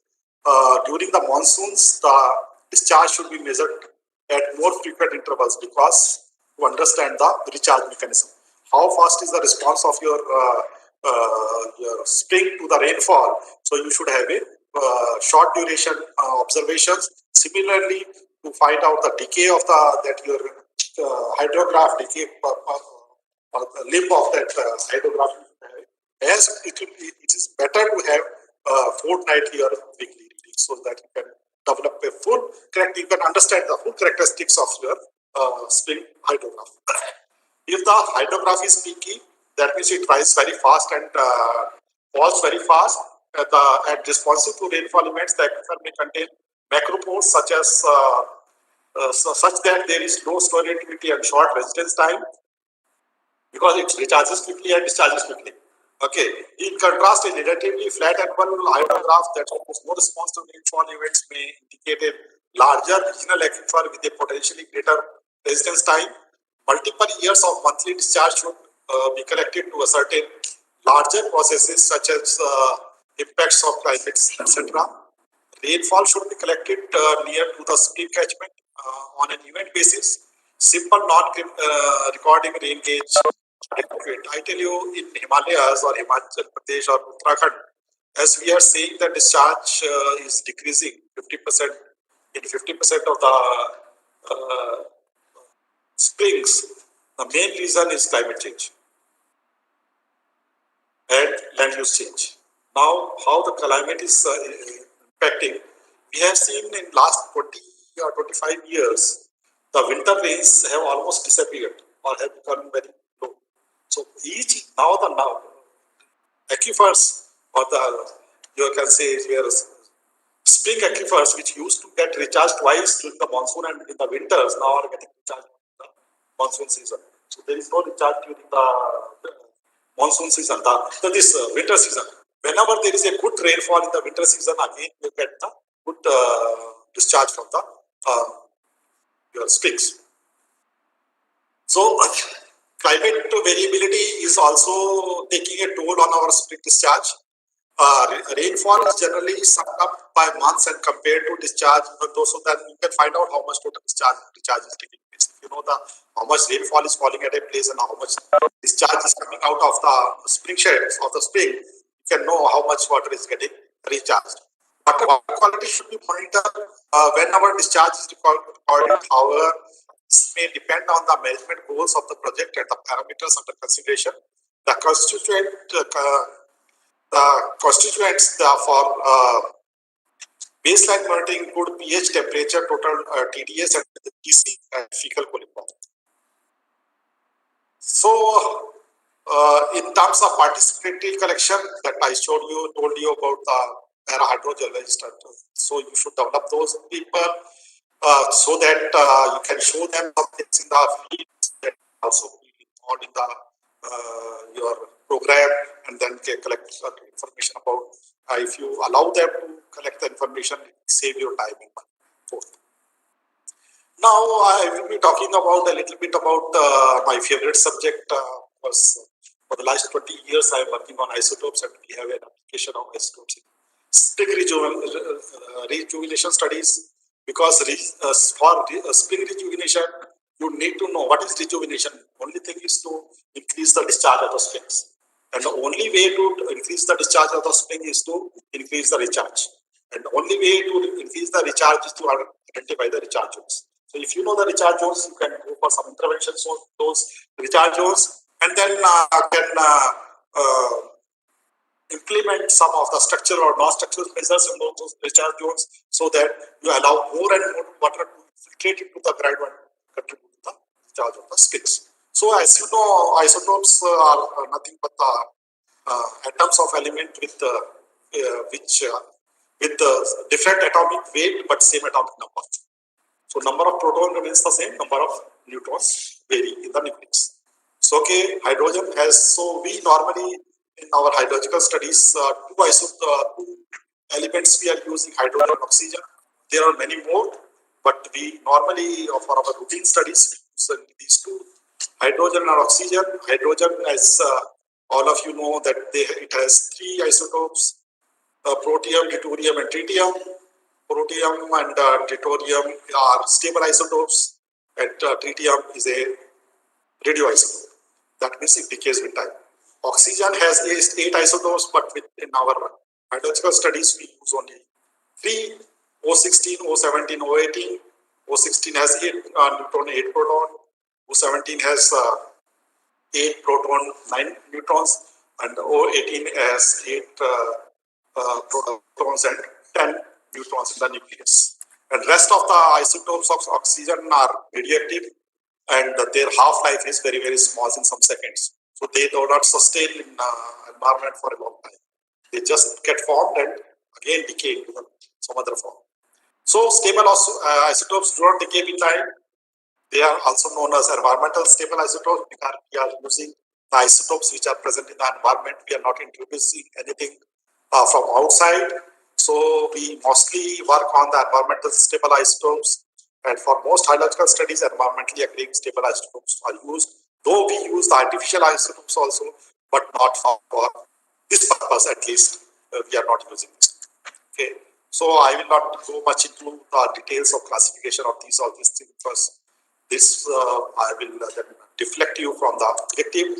There are some important things which I want to tell about this. And then radioactive isotopes or unstable isotopes are those which decay with time. They spontaneously emit radiations. The radiation can be alpha, beta, and gamma, depending on their type of radiation.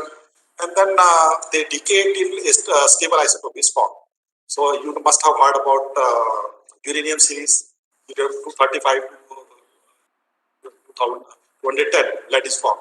Okay, so there is it goes on decaying till a stable isotope is formed, and the decay equation is this AT is equal to A0 exponential minus lambda T, where lambda is T is the half-life. That means the time taken for an radioactive isotope to become half of its initial weight. So I will not go in that detail of that, and I will leave this. Now radioactive, I will leave this also. Okay. Now when we are talking about the stable isotopes, why I am touching this, because any literature if you read or anything which you are going to publish will normally now ask you to have the isotopic data of your springs. Normally 99% of publications, if you are going to have in the international journals, they will definitely ask you for one isotopic, because this is the best tracer which is used for your even in the spring studies. So this stable isotopes are expressed in terms of delta notation, and delta is nothing but the ratio of that particular isotope in the sample minus ratio in the standard divided by the standard into 1000. That is per mil. It is not per 1000. It is per mil, because the variation is very, very small. It is not represented in terms of percentage. It is represented 1 into 1000, not in 100. So it is not per percent. It is per mil. So I will skip this. I will skip this. Okay.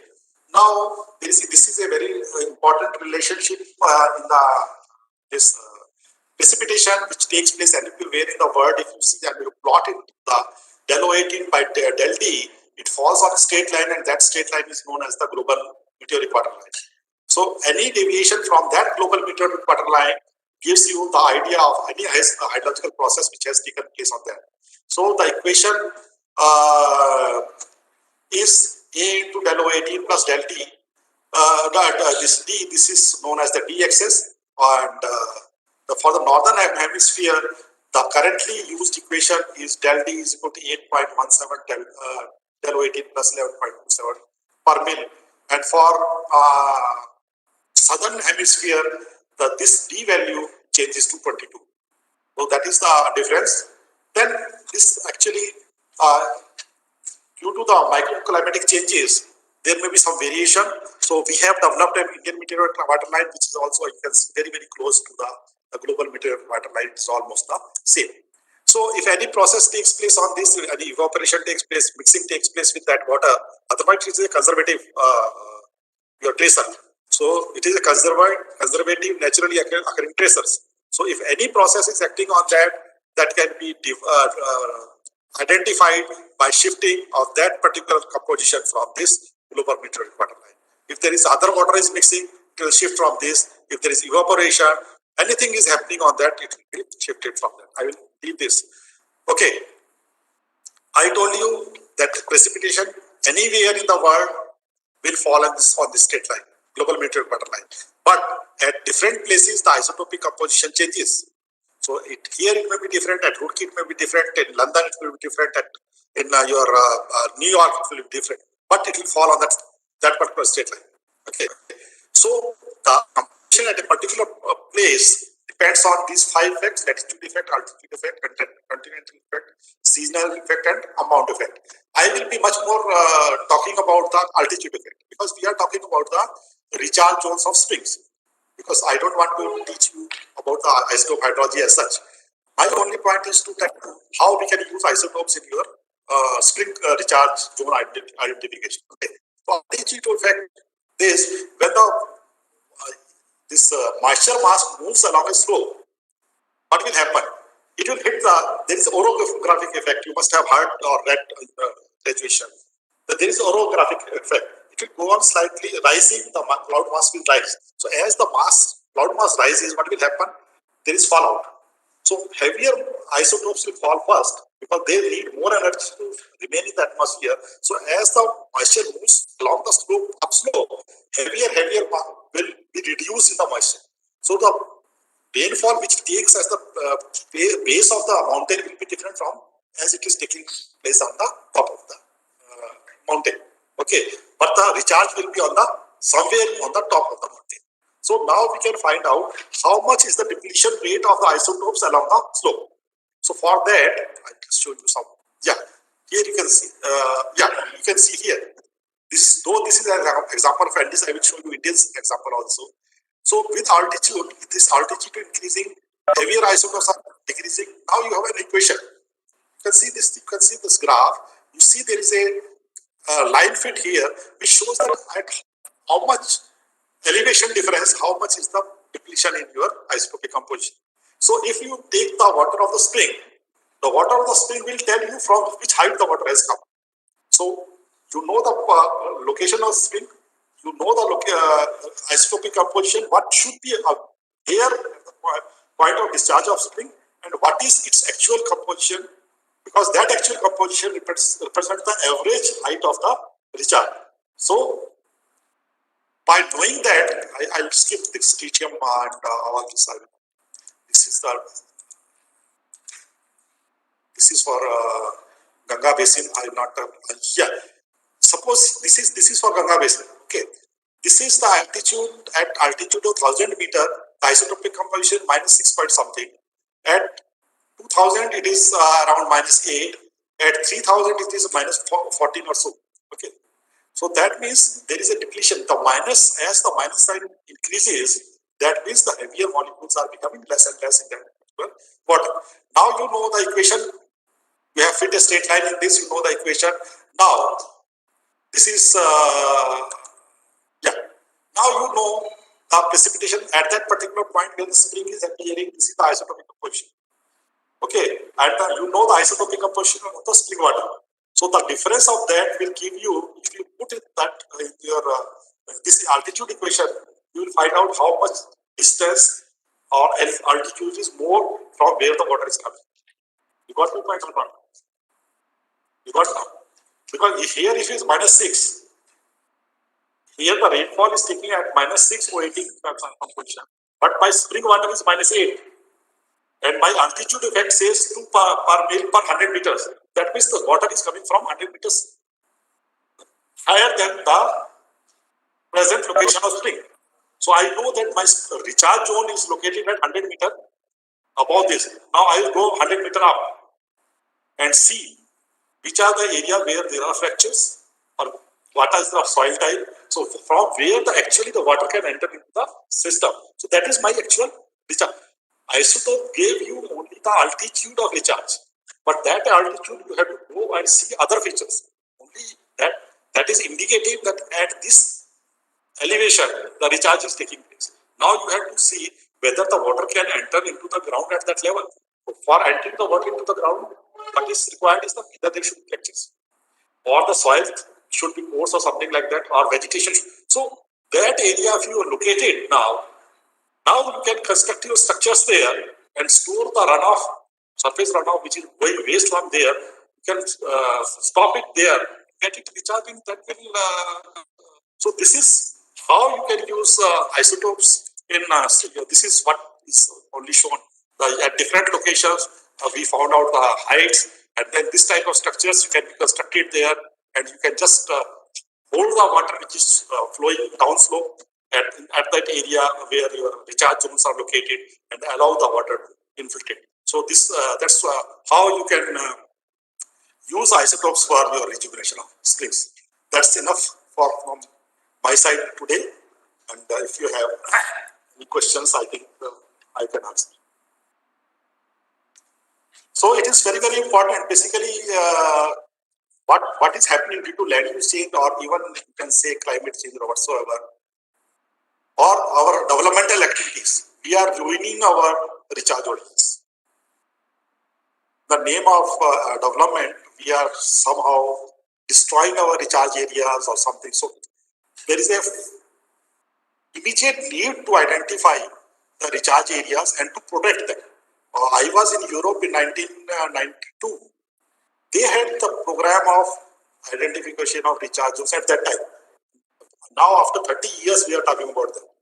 So they have already protected. They don't allow any agriculture. They don't allow any cattle to go there and destroy that area. So they have protected the recharge areas. So now the need for our country also is we should identify those recharge areas, we should protect those recharge areas, and wherever feasible, we should go for structural and non-structural measures to increase the recharge.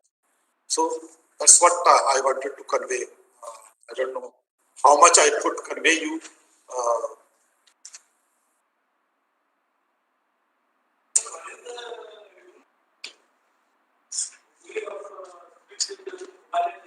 What is that? Oh, first of all is deforestation. Deforestation is the biggest reason. And climate, I told you, is also winter rains is another problem. Because that has created a lot of problem, not only in springs also, even the lakes, Nainital Lake. That also receives water from 50% of water from the springs. Now there are no winter rains, 1 or 2 winter rain. So what used to happen, there was a hydrograph, you see, then again there is a recharge, again it used to get a good amount of water into the lake also. Now whenever there is no rain, in the winters, it dries in the summer.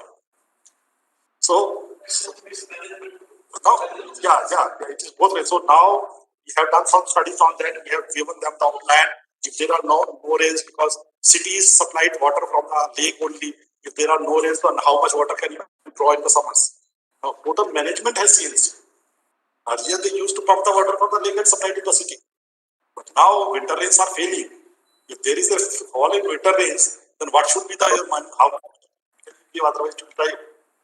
So mostly it is deforestation and impact of some climate. Both are the reasons. And all people say all development activities, we are cutting roads and this. destroying the natural infiltrations. That is all combined reasons which are reducing. So, I think there is place. Yes. Now governments are coming up with proposals for identification of springs and then measurement of all these things. Now people have started thinking. Still, it was a neglected area. Only the villager will understand what the spring is because he has to draw the water from there. It was his lifeline. But now it is becoming a governmental issue. It is good that now Niti Aayog is also talking about spring rejuvenation, and every forum nowadays there is a talk about the springs. Nobody used to think about spring. 4 or 5 houses are there, small villages there. If it dries, nobody bothered about it. People shifted. So that's why if you go to higher parts of Uttarakhand, you will not see anybody. But this corona has brought them back. That is another issue. So, yeah. Okay, thank you. I think you can continue with the next one.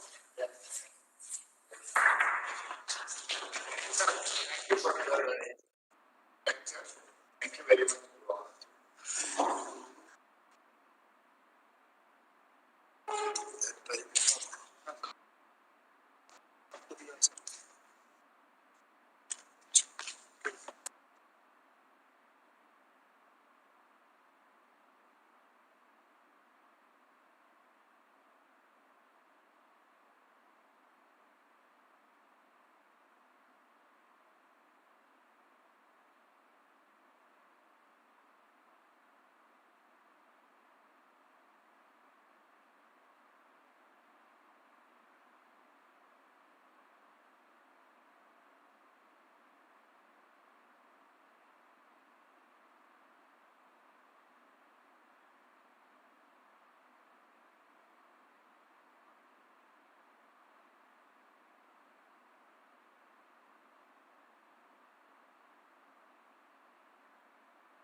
Good afternoon to all of you.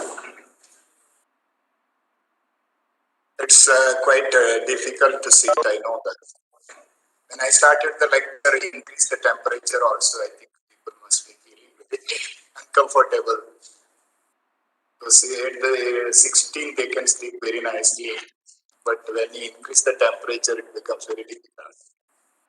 Okay. So anyway, lunch will be served here. So I will stand before you till the lunch is ready. So you make it confirmed that lunch will be served. So till that you have to bear me about this. Okay. So Dr. Sudhir Kumar sir has already explained you about the general topic on the springs, and especially with reference to the Himalayan springs, and also the various classification adopted for the springs. What I am going to talk is with respect to the studies which we carried out, in which I was the PI. I am the PI of that project, and we have been doing it with the GSDA only. And my colleague, Mr. Malkai sir, has contributed a lot with regard to the data of Belagavi district springs. Thank you, sir. By the way, as sir was explaining, why it is necessary to study about the springs, which is very only for 4 families, 5 families, or 10 families in the hilly areas. If you really travel about 1,000 meters in the western Ghats, some of the areas, you can understand the difficulties how the people are. I'll show you some of the clippings of that if possible. What we found is a life where we are not supplied or we are not satisfied even by supplying a 24 hours, 24 into 7 water supply and additional bore and 24 hours electricity. Still we are not satisfied with what we have. I am talking about a place where you don't have anything. Even if you want to drink a drop of water, they have to travel. This is my experience, personal experience, which I traveled all along the Western Ghats, right from Satara to, as I told you, different parts of the Western Ghats. Particularly, I traveled all along up to Uttar Kannada district of Karnataka. Yes, South Kannada, definitely it is my hometown, very close to my hometown. And Kerala, of course, my home state. So all these places I have a very good experiences with various departments. And the basic objective which we set for this particular project was, what are the springs where, because we have to identify where is the location of the springs. There are hundreds of springs. It is not that only Purandar has found out this many springs. It is nothing like that. There are plenty of springs. But what is the status of the springs? How it is useful to a human being, whether we can make it useful? See, water is not the security what we are thinking of today or tomorrow, or my generation, my son or my grandson. Water, because somebody has kept water for you, today you are enjoying it. Today we are thinking of how much deposit I can make. That's all what we are thinking of. But the deposit which our ancestors kept, we never thought of. Because they kept the water, which today even if you pay lakhs of rupees, it is difficult to get it. So this is the idea which we have tried, especially for the forest dwellers and also the tribals, forest tribals, where they can go for the agriculture, a small type of agriculture, their livelihood in the same place. By identifying the springs and giving the water supply for both the season, they need not walk for the water supply and there we can get water. This was the idea of doing this project. And how this physiography, Dr. Kumar was explaining you about the altitude, the differences in the altitude, latitude, this one means geology, geomorphology, all these parameters which affect the flow of the springs is quite significant. So we have taken all the information with respect to the physiography, or you call it as a geomorphology, with respect to the altitude or the geology and other parameters. Then what is the recharge? Exactly here we have talked, the recharge is very essential. As a part of the study, my interest was to estimate how much recharge is taking place. What is the quantity of water is infiltrating into the ground, and how much water you can store in a spring shed or a watershed there, which can be supplied to the local people, whether we will be able to supply. The fourth one, to evaluate the sustainability of the springs. So what we did, we divided into 2 components. How much is the surface water component? How much is the groundwater component? Whether we can supply it through the surface water or through the groundwater. So that is the one work we have done. We have also carried out like water quality, whether the quality is potable. Naturally, what happens is spring water is usually very good for drinking purpose. But there are occasions where it is highly acidic in some of the cases. We got some of the samples very acidic, maybe reasons may be economic impact. See, that's what in my this initial talk, what I told about the workshop. How to reach to the public. How my observations or my institute's observation can take the ground. This was the basic objective. And by studying this, what is the use we are going to get? So we planned for all the water supply to some of the villages with the help of the Panchayat Raj. Unfortunately, because of the COVID, etc., our plan did not work out. Otherwise, we were planning for some of the villages. I will discuss that also. To supply water to some of the villages from the springs only. There are very, very close to here, Kolhapur district only, Gargoti village, one of the nearest villages that we identified for the supply of water. Very good yielding springs are there. The spring shed is very, very not only very good. They have presentation also last time when webinar was done. So because we worked with them, and those things are also included in this study. So these are the achievements worked at. So these are the areas for the present study. The areas we covered right from the Sahara, northwestern Ghats, what we call it as a the southwestern Ghats, till the end of Shulpur and also up to North Uttar Kannada district of Karnataka. And when you think of a soil profile, I think my friends from my agriculture department are supposed to come. When you take a soil profile of a region, you see it is like a mass of soil. When you classify the soils, you should look into these are the parameters which we look into this. The humus or the organic matter of the top. Then it is followed by the topsoil, subsoil, and fractured rock. The humus is very significant because it contains a lot of organic matter. The organic matter is very important because it induces the recharge. The significance of organic matter is that it induces a lot of water, recharge, especially if you take a soil. So this is anyway. The stone which I used to tell for a geologist, for you to take a piece of rock, for a geologist, a piece of rock I can write the values based on it.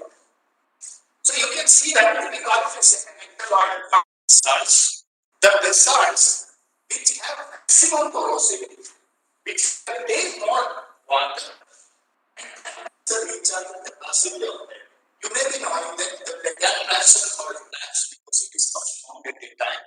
It is formed over the years, about 70 million years back. The Deccan traps were formed. It is not a single lava flow. It is a multiple lava flows occurred at different times of the geological period. And because of the different multiple flows, we are getting a multiple aquifer systems. We call it as a multi-aquifer system because especially when you take the basaltic system, we get a multi-aquifer system because the water, the flows have occurred at a different place. Then the sedimentation has occurred. Then again the flow has occurred. So it is a system of set of information or the set of rocks which is formed over the period, and that is why you are getting sometimes when you are thinking about borewell, you may be getting a water at 100 feet, 200 feet. Then sometimes you may not get any water. Again, when you drill for below 500 feet, again you find water because we are exploiting the second aquifer or what we call it as the second aquifer means that is in a multi-aquifer system. Sometimes we stop the drilling by seeing that okay, after 100 we are not getting water. Fortunately, sometimes many places now I think here in my experiences are that below 1,000, it's very common, especially in Chikodi and Ukeri. I visited many sites in the past, many places also. Okay. Second. Yeah. This is one of the locations very close to your Mahabali where we visited there. See, these are the zones, typical potential locations of the springs line. How you identify the locations we entered to this place? You can see a series of rocks, or you can see the tunnels and laterals are very significant. The significance of the lateral is that lateral can be of zero permeability or it can be of 40%, 50%. That is the most significance of the, especially because of its chemical composition as well as its physical transformation or physical weathering of the laterals. Laterals, as you may be aware, is dominated by ions. Ion contains both ferrous as well as ferric ion. And these ferrous and ferric ions plays a significant role in forming the bonds in the system. By the formations on the lateral, which sometimes allow the water, which do not allow the water to penetrate or to recharge the groundwater. That is why just having a composition of laterite does not mean that it gives a higher recharge. So these are the significant messages. So these are the places when you say, when as a chance, when you are there, my concept was entirely different when you look at the ground where the water is from ground. And here the concept is significant. That is why the classification of the state as given different types of classification. We are learning for the state classification. Right? Do it for the Western states. Then you can see that this is what you can see that the different layers of the stars are formed. So in every context, normally, whenever you take a drilling point, normally they go, I think Makai sir will be able to tell you much more on that as well as his experience. So usually the context of there is no of what the drilling like. So when you drill a point, so these are the multiple different systems where the flow of systems and from there. When I was a student, we were thinking that water just emerges from and we call it as a spring. That is normally now we call it as artificial type of spring. But this is what according to me is not as per the spring definition. It is actually the interflow of water which takes place within a certain period. This is my research observations. Book definitions of the spring. But these water have its own specifications whether the discharge takes place in a particular discharge is taking place, which depends again on the climatic variability as well as it is on the other hydrological parameters. Next. So this is one of the places where we also have been displaced. Next. So this is a small, you can see the shallow groundwater sites. See that the water is just like ground level. So what significantly there should be you can see the lateritic soil. The lateral, that as I told you, lateral axis both impermeable as well as more permeable. So here you see because of the place we come to our state of area, many places we come in clay layers, clay bands. So that is why when we go for most of our areas, we go for open wells in the past, like the recent situation. Of course, even today, we want to have open wells. Only gold wells we are going because if we have the manpower for going for the open well. So here you can see that the water is just ground because the capacity, the soil shown, which is we call it as a clay soil. Different clays I used to tell you about the types of clays which is mixed with say an admixture of clay we have. That clay which has a impermeable zone. Because of that, water is penetrating in the area due to which we are getting the water almost steady. Here we have this. This is actually this is what this one is taken from the.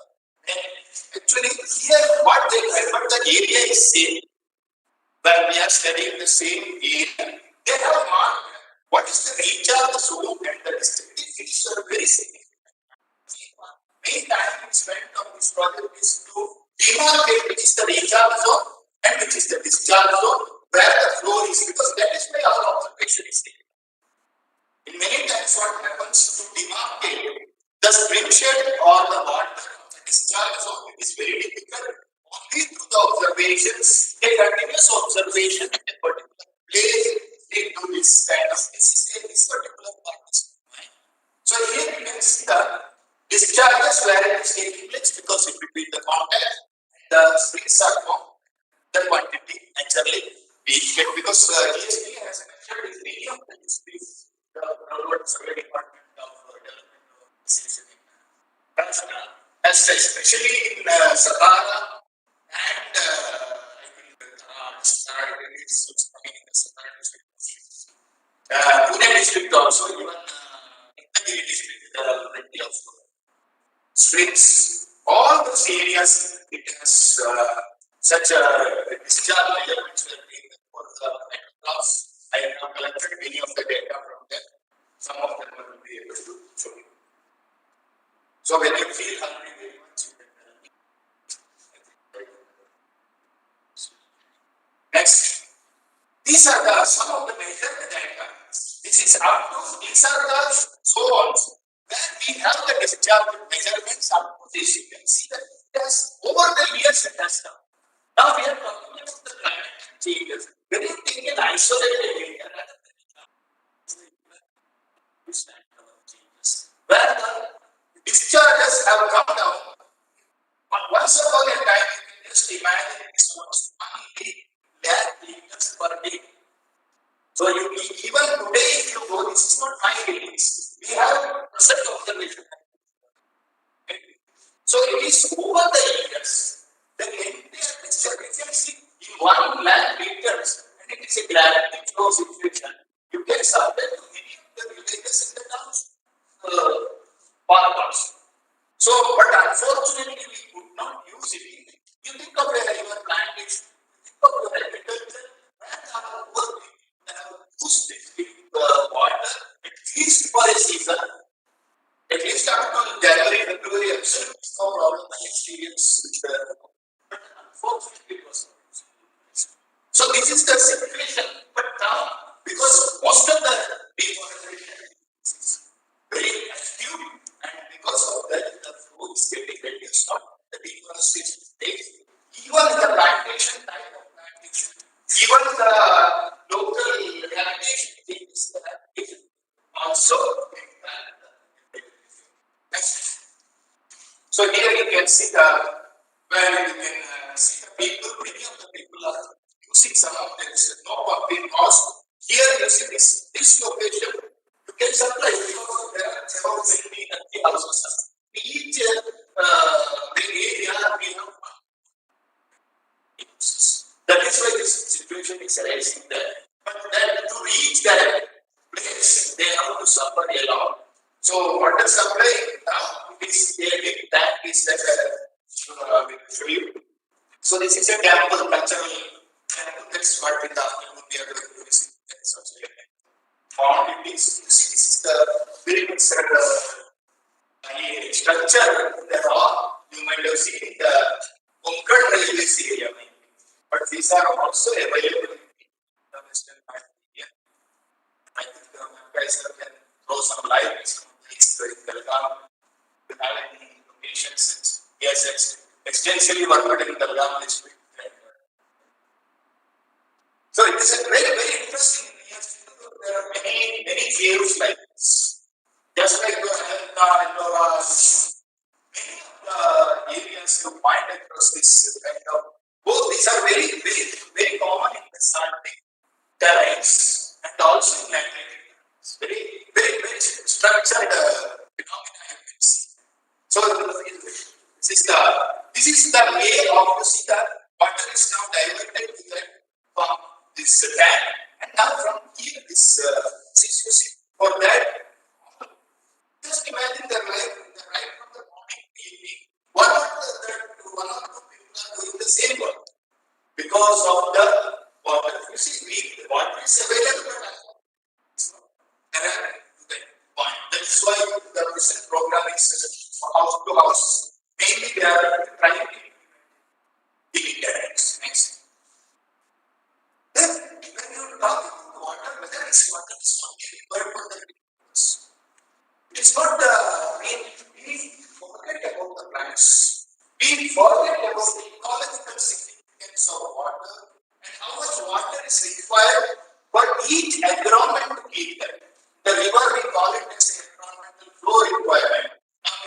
compulsory this much flow should be kept so that water should be in dam or reservoir.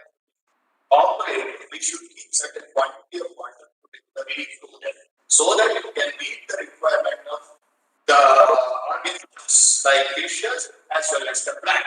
Here also, in the spring zone also, we have to first cite the location of the springs and then what are the types of plants it encounters. And because of this, not only the plants, even the birds, many places we have found, especially in and surrounding the Mahabaleshwar area, there we have found different types of organisms as well as birds. So water requirement is ecologically it is very significant. So it is not that the water storage is only meant for drinking purpose. So the conservation of spring water, the conservation, the identification of the springs as well as the conservation of spring, it is not for INU alone. There is a much bigger population than us who are very much in need of the water which is neglected as far as my observation is concerned. So this is some of the, you can see the plant growth and this one next. So these are many, you see, construction in recharge areas. Unfortunate part of it is, see, though our education has reached to this level, and most of the problems are created by educated people. Education is not the solution at all. I used to, my friend used to discuss. The problem created by who? See, the most downtrodden people are created by whom? We created because we want to be in the elevated place. Otherwise, we will also be equal. Who are breaking the rules? Who are the creators of the rules? Then, who are going for the development without understanding. I am very positive with regard to the developmental activities, but developmental activities should be followed with respect to your science. Science in the sense, you understand the religion. You understand the religion with respect to science of it, which is the regional zone. If you want to take half an hour, there are many people who knows about it. More than half an hour, it does not require. You identify whether this location is at least at this stage we understand this. It's very significant. So you see that where we are spoiled because we want a more oriented area. Irrespective of whether it is a recharge or a discharge or something, you see, this can be satisfying the need of only one person. But that water is left to the lower areas, then definitely can be serving the purpose of 50 houses. So we are destroying the region of recharge. So that is why recharging and identifying springs, identifying the springs as well as the springs, and then finding out how much recharge is, how significant it is, so that when you take any developmental activities, very good one. Especially the SDA is in our country, the best department as far as theoretical work is concerned. They have done excellent jobs. They have identified spring shades, they identified watersheds, they have given water supply from that. So exclusively working on that, my experience, I have been working with them from 1995. We have initially worked for the artificial recharge in the northern part of that, on the eastern part of it, like Jalgaon, Nasik, Baramati, all those areas I worked for the artificial recharge study. Later on, now on the coastal zone, we are working on the springs. So my experience with them is very excellent, and they have done very excellent jobs, especially as far as the groundwater is concerned. So they are demarcating, delineating the zones of recharge and discharge, so that while doing any construction activities, you can take a proper appropriate decision on site. Next one. These are common as far as construction is concerned. Next one. See the previous one. Yeah, this is the very common. Our quarries, you see in the surroundings. So many quarries are there. But I am not telling the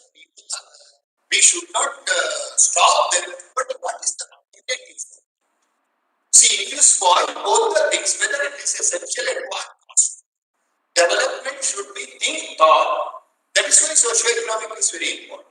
Development should be thought in terms of at what cost we are going for the development. So it is not that a environmental activist we should act like, but scientifically we should act. It's not that like other activities and political activities, it should be acted as a scientific activity. How we can guide whether this is an ideal set or not, or if not, what precautions we can take. That's where we are failing. We are doing research, but it is only we are trying to publish it in international or maybe we will ask tomorrow how many papers you have in international. 100%. Anywhere you put it, last how many papers. What is the significance of my program water quality or Maharashtra? This one in international level. Okay, for information that may be better, but for me it is interesting. It should be passed on to my colleagues, my friends, my people who are working along with me where my findings are helpful. Next. So this is already springs of Himalaya is there. Next. So these are all fundamentals I think sir has already explained you. So this is what I was talking about the water table and so this is a fault zone and the rock types, all those things in there. Just take a explanation. Yes, I saw that it is a fault which informs. So you may be many of you, I don't know whether what is a fault or fault is a movement of the rocks and it is the movement with respect to each other. There is a difference between a joint and a fault because fault moves with respect to one, with respect to other. It is like this. Whereas in the case of joint, it's just like a breathing.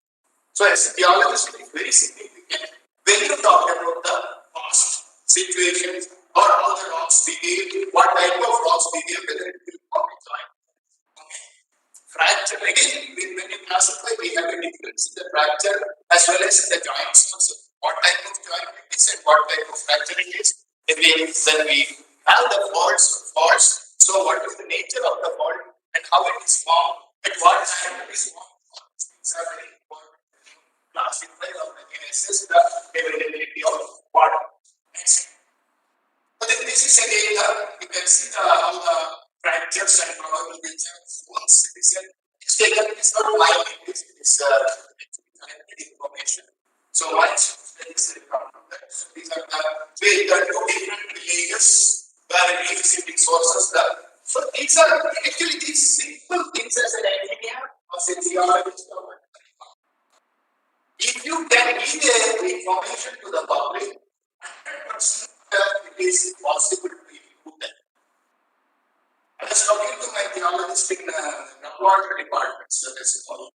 And he was asking me, sir, the public won't work. Public do not work along with us because they do not want. It's not at all like that. Public will definitely work with you. You will be able to convey the message to them in a proper way.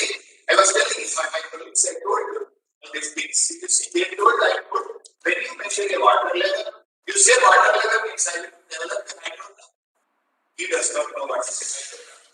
What is the purpose of the hydrogram? Except a hydrologist or a geologist, he may be knowing up to an extent what he has done. I was telling them, you tell them that why you measure your BP. Blood pressure is measured, it is a pressure. What is the water level? It is a pressure of breathing again. Whatever pressure. So when you think it is a water level, what you are measuring is your you see, it's a mother. It's a mother. We call it as a mother. So mother's blood pressure we are measuring water level. People definitely will understand that by measuring the water table, what you are doing. See, these kind of diagram variations, you convey this message that yes, I want differentiate, delineate, and because of this water will be divided. By measuring this water table, I will go to all its field terrain every day and take the readings. They will be able to understand many alignments, many of the locations here, wherever we identify some 5 or 6 locations, maybe 5 or 6 locations where the people public have themselves helped us to take the readings without a single point. take, and I don't support that. Part 1.5 kilometers. For example, we have gone to this area, right? Yeah, many of the locations we have found, people are cooperative, but only thing we should be able to convey what is going to get. Even scientifically, they are ready. They are better than us. If you really ask as geologists, I went there, but they are better geologists than me. Only thing, the message is not how many rocks you attend. Then you do not become a geologist. You become a geologist when you convey this message to them. Yes, you can do this. And that is why I told you, you convey the message as a blood pressure you are measuring. By measuring your blood pressure, you are going to understand that yes, your body is going to change under certain circumstances. So every day you take the reading. You see your breathing can be estimated, your evaporation. During the summer season, just go take the hourly readings also. I am talking according to the some equations. I am talking at least by taking those measurements, you will get an idea of what is the reading. Then also you are going to get what is the water table fluctuations it is taking, how much recharge it is taking. So such information which can communicate to the people by understanding it will be very useful. Next. Okay, these are all different NHP and all these geological directions. Next. These are different, this one, yeah. This is some of the, actually, if you take the cross section of our study area where we have mainly that contains this is one of the area and here are the spring where recharge and you can see the lithomorphic phase. We have separated next for lithomorphic phase are those zones where the soil is almost impermeable. That is why there is a marginal name itself tells about the lithomorphic margins are clay extenders. So it acts as a impermeable zone in between because of the weather. That is why in between by that you are getting the practice done by the flying and the metal from settling downward to go the settling. Last time we had this also. Yes, these are some of the explained also last time. So these are the rocks which we get it in the Western Ghat region. Next. Okay, next. So these are some of the this one. Next. On the springs you can see that. See, simple measurement is centimeter. See, water measurement is not centimeter, millimeter, nothing is required. The quantity is required. You understand? It is not a scale how much it is 0.0100. They just a millimeter can you give to him. How many times you give not? They are not that secret to multiply, give the calculation feed to centimeter, feed to meter, all these things. How many tanks you are holding? This is what measurement you are doing. Next. So this is the well-developed area because of the availability of the water table elevation. The second one is that you see the pillars behind it. The water is entering that zone and how it is maintained if you properly allow the water to enter to the system. Next. So this is a contouring and this is one Marathi is written, I don't know what it is. This is I taken from some of the slides. Next. So these are some of the areas which we have done. It's still during the non-monsoon season, even a March, we find a situation like this in many of the locations where the streams or the water table is very high. They delete terrain, you see the entire delta. But on the difference you can see, especially you can see in the eastern and western part. Next. So this is an example of the what actually they know much more what we know. They know much better utility pattern, what type of crops they can take. All these things are basically known by them rather than what we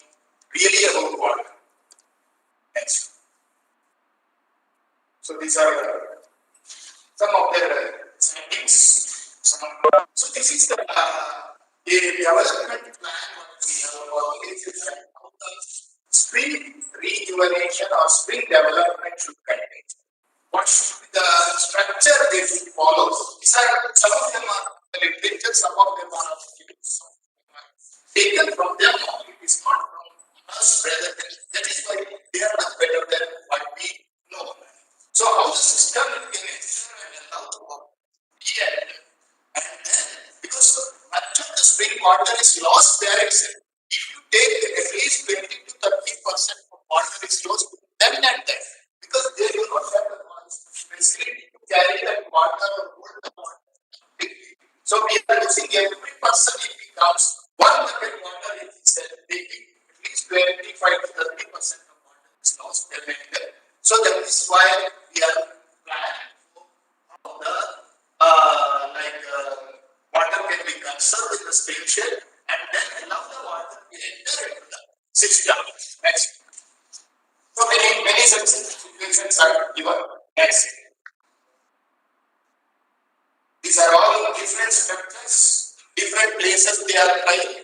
So we do not have any information on the development of the station. So that is where sir was talking. We do not have, you do this or that. Why our science base is we do not have the information on that. That okay, this is the before this is happened, and now it is happening like this. So we should have a proper data. It's not program data. We should have a proper data to tell them yes, it is done. We are talking about water harvesting, this and all many places. They will tell simply, okay, this much area, I have taken the water, okay, water taking has come. It's not so easy to get the water table in such a small time. Just down 10 meters, 15 meters, like that, people play. But what is the cost of it? I'm not telling they are lying. But what is the cost of that we have to say? Then only we can say that, okay, this water table rises just because of the water harvesting or just because of the conservation. So those things are very important to know before we suggest them what structures can help. So these are some of the locations where we have visited. Nana Wedding and where these are all, this is science system is required. Nana is just to find the Nana in its destination. We have to identify the locations where it can be done. Actually, we have made an attempt to my house in Nana versus this one. Actually, we made a plan submitted to our MLA. Very just close to my house, the Nala is flowing. That Nala, we have identified the Nala's side. So that a good news is that I think it's ready now. So by 10 minutes, so it's quite important. Once it is the message comes, it is very difficult to see. Next. So you can just these are our own studies. What I am explaining is this is the study which I carried out by see and it's my team of people. Okay, next. So these are the four. What we have selected like this is Kolhapur and Satara is the eastern part of the western part and the other part of the western part of the western. So that is why the coastal two districts and non-coastal two districts we have identified. Our detailed investigation, you can see the number of springs as we have not updated the latest number of springs what we have marked. We are just going for that last preparation of next. So these are some of the all the springs, but now majority of the springs are marked. Okay, next.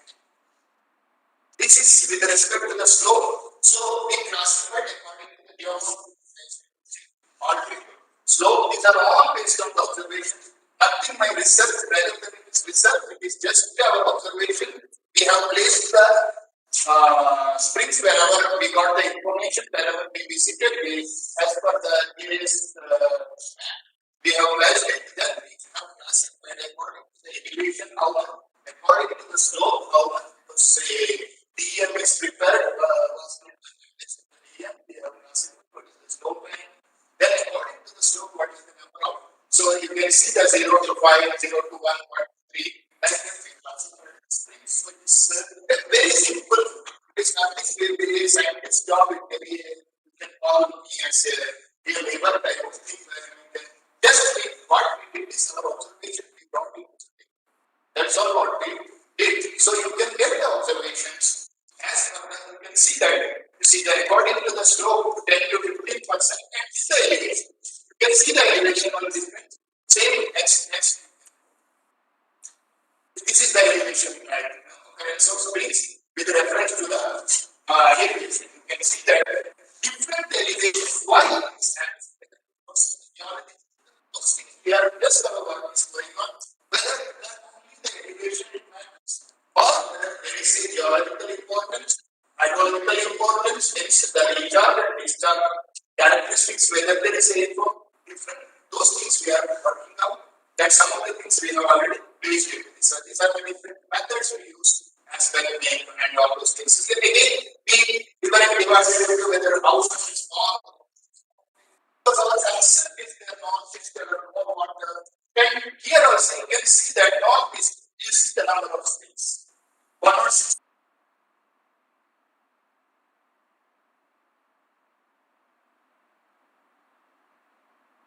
Different part of it. It's very interesting.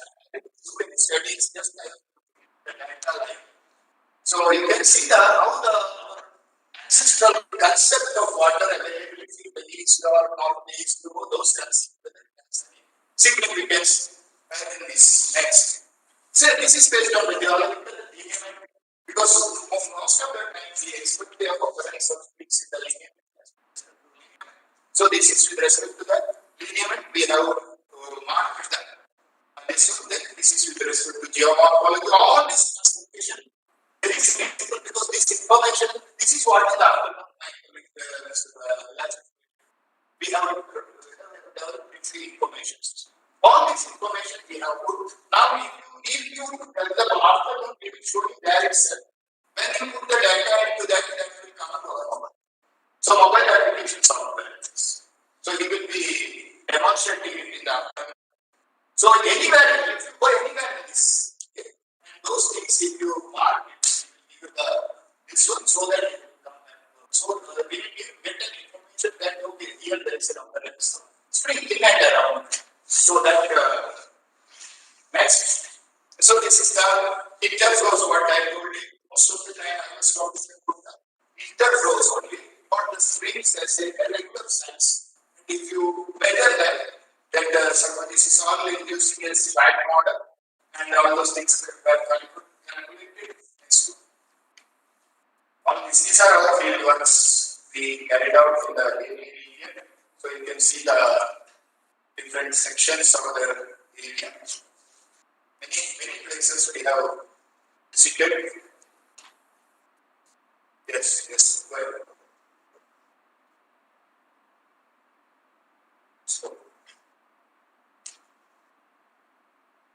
So again, geologically also we have classified. These are the different for detailed investigations. This is the Garbati village I told you. We planned for the water supply. We had was supposed to come. We were the engineer in charge of that. But because of the COVID, it did not come last time. We presented plans. So these are the estimates because we should know an approximate quantity of water. Water, there is no exact, this model will give you this much accuracy. This is our system, very manual technology, where we can get some idea of water and some is the groundwater.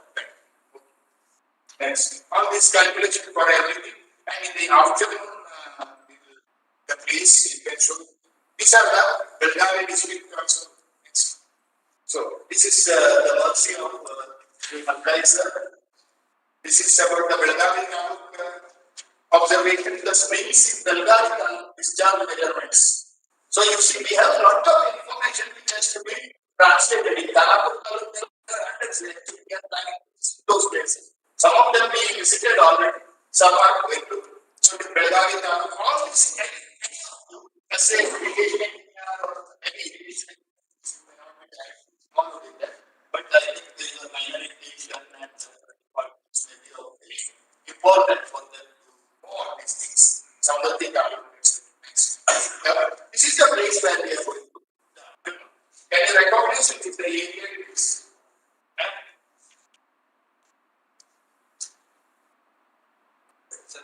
Remember map, you know, very good. Let's we have a video like after that you will see that in time. So next. Here, actually, our purpose is from the springs, by protecting the springs, that springs should recharge the 3 lakes are in a series of lakes. So, but first we have to protect that spring. From that spring, it is recharging the first lake, second lake, third. This plan here is working. Next. These are all details we have calculated. It's for the smart city purpose we have. It's not a fully satisfactory like that's not a further investment. So because again what I am telling you, we are now measuring the discharge signals from the springs. I think area people also now the state college learning what is students have taken a lot of measurements from the period. This is okay, those models etc. This is how much we have estimated how much water is required for that area according to the population, then how much water we can get it from the spring. By that water, how we can supply to the village, and also for the recreation. There is a lake now we are rejuvenating that lake for recreation purpose. On the way, you can see that they have the conversion of the local lake. So now they are going for this. The entire planning, etc. we have done. So these are the discharge measurements we have taken at different months. That same our regular measurements are 1 more week we will be collecting it, and all this information you can get from that. So actually by using a simple way of our science and utilization of science as a daily use, your friction, you learn in science, we know that how it works. Similarly, the availability of water how we can conserve it, how can we recharge it, and even in wastewater, it's some other time. So this is what the Maharashtra water that would be the plans. This is the Garbhoti village. This is the way of supply. One we have already they have completed. So they are so all the time from the we identified the springs. We have given the plans what is the yield, etc. Some of the places they have already started the department in existing, but they have started the work for what is the yield. Okay, these are anyways research oriented and the point of. So I think if you have recently heard about the observations of any your suggestions or any information if you have, you can share or you can send to us so that if you find any springs in anywhere, we will put those information into our plan and also in our information system.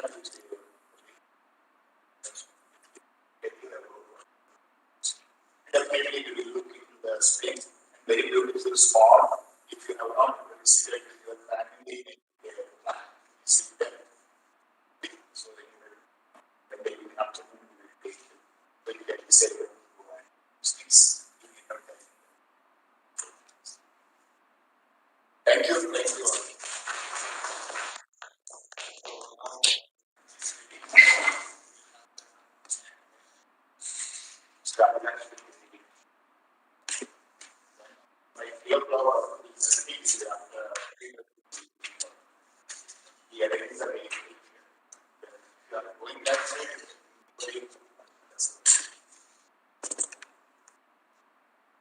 Anybody is interested or they are interested?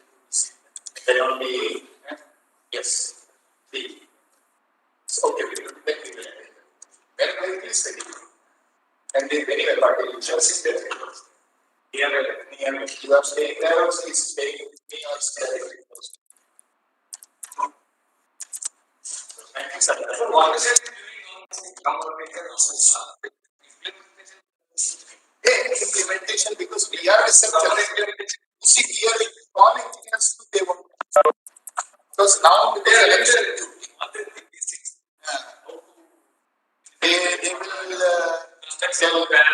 So we have gone for this rural water supply. I personally went twice. Still not a single person has come. Yesterday evening, tomorrow, today morning also they said we will send 3 people. So,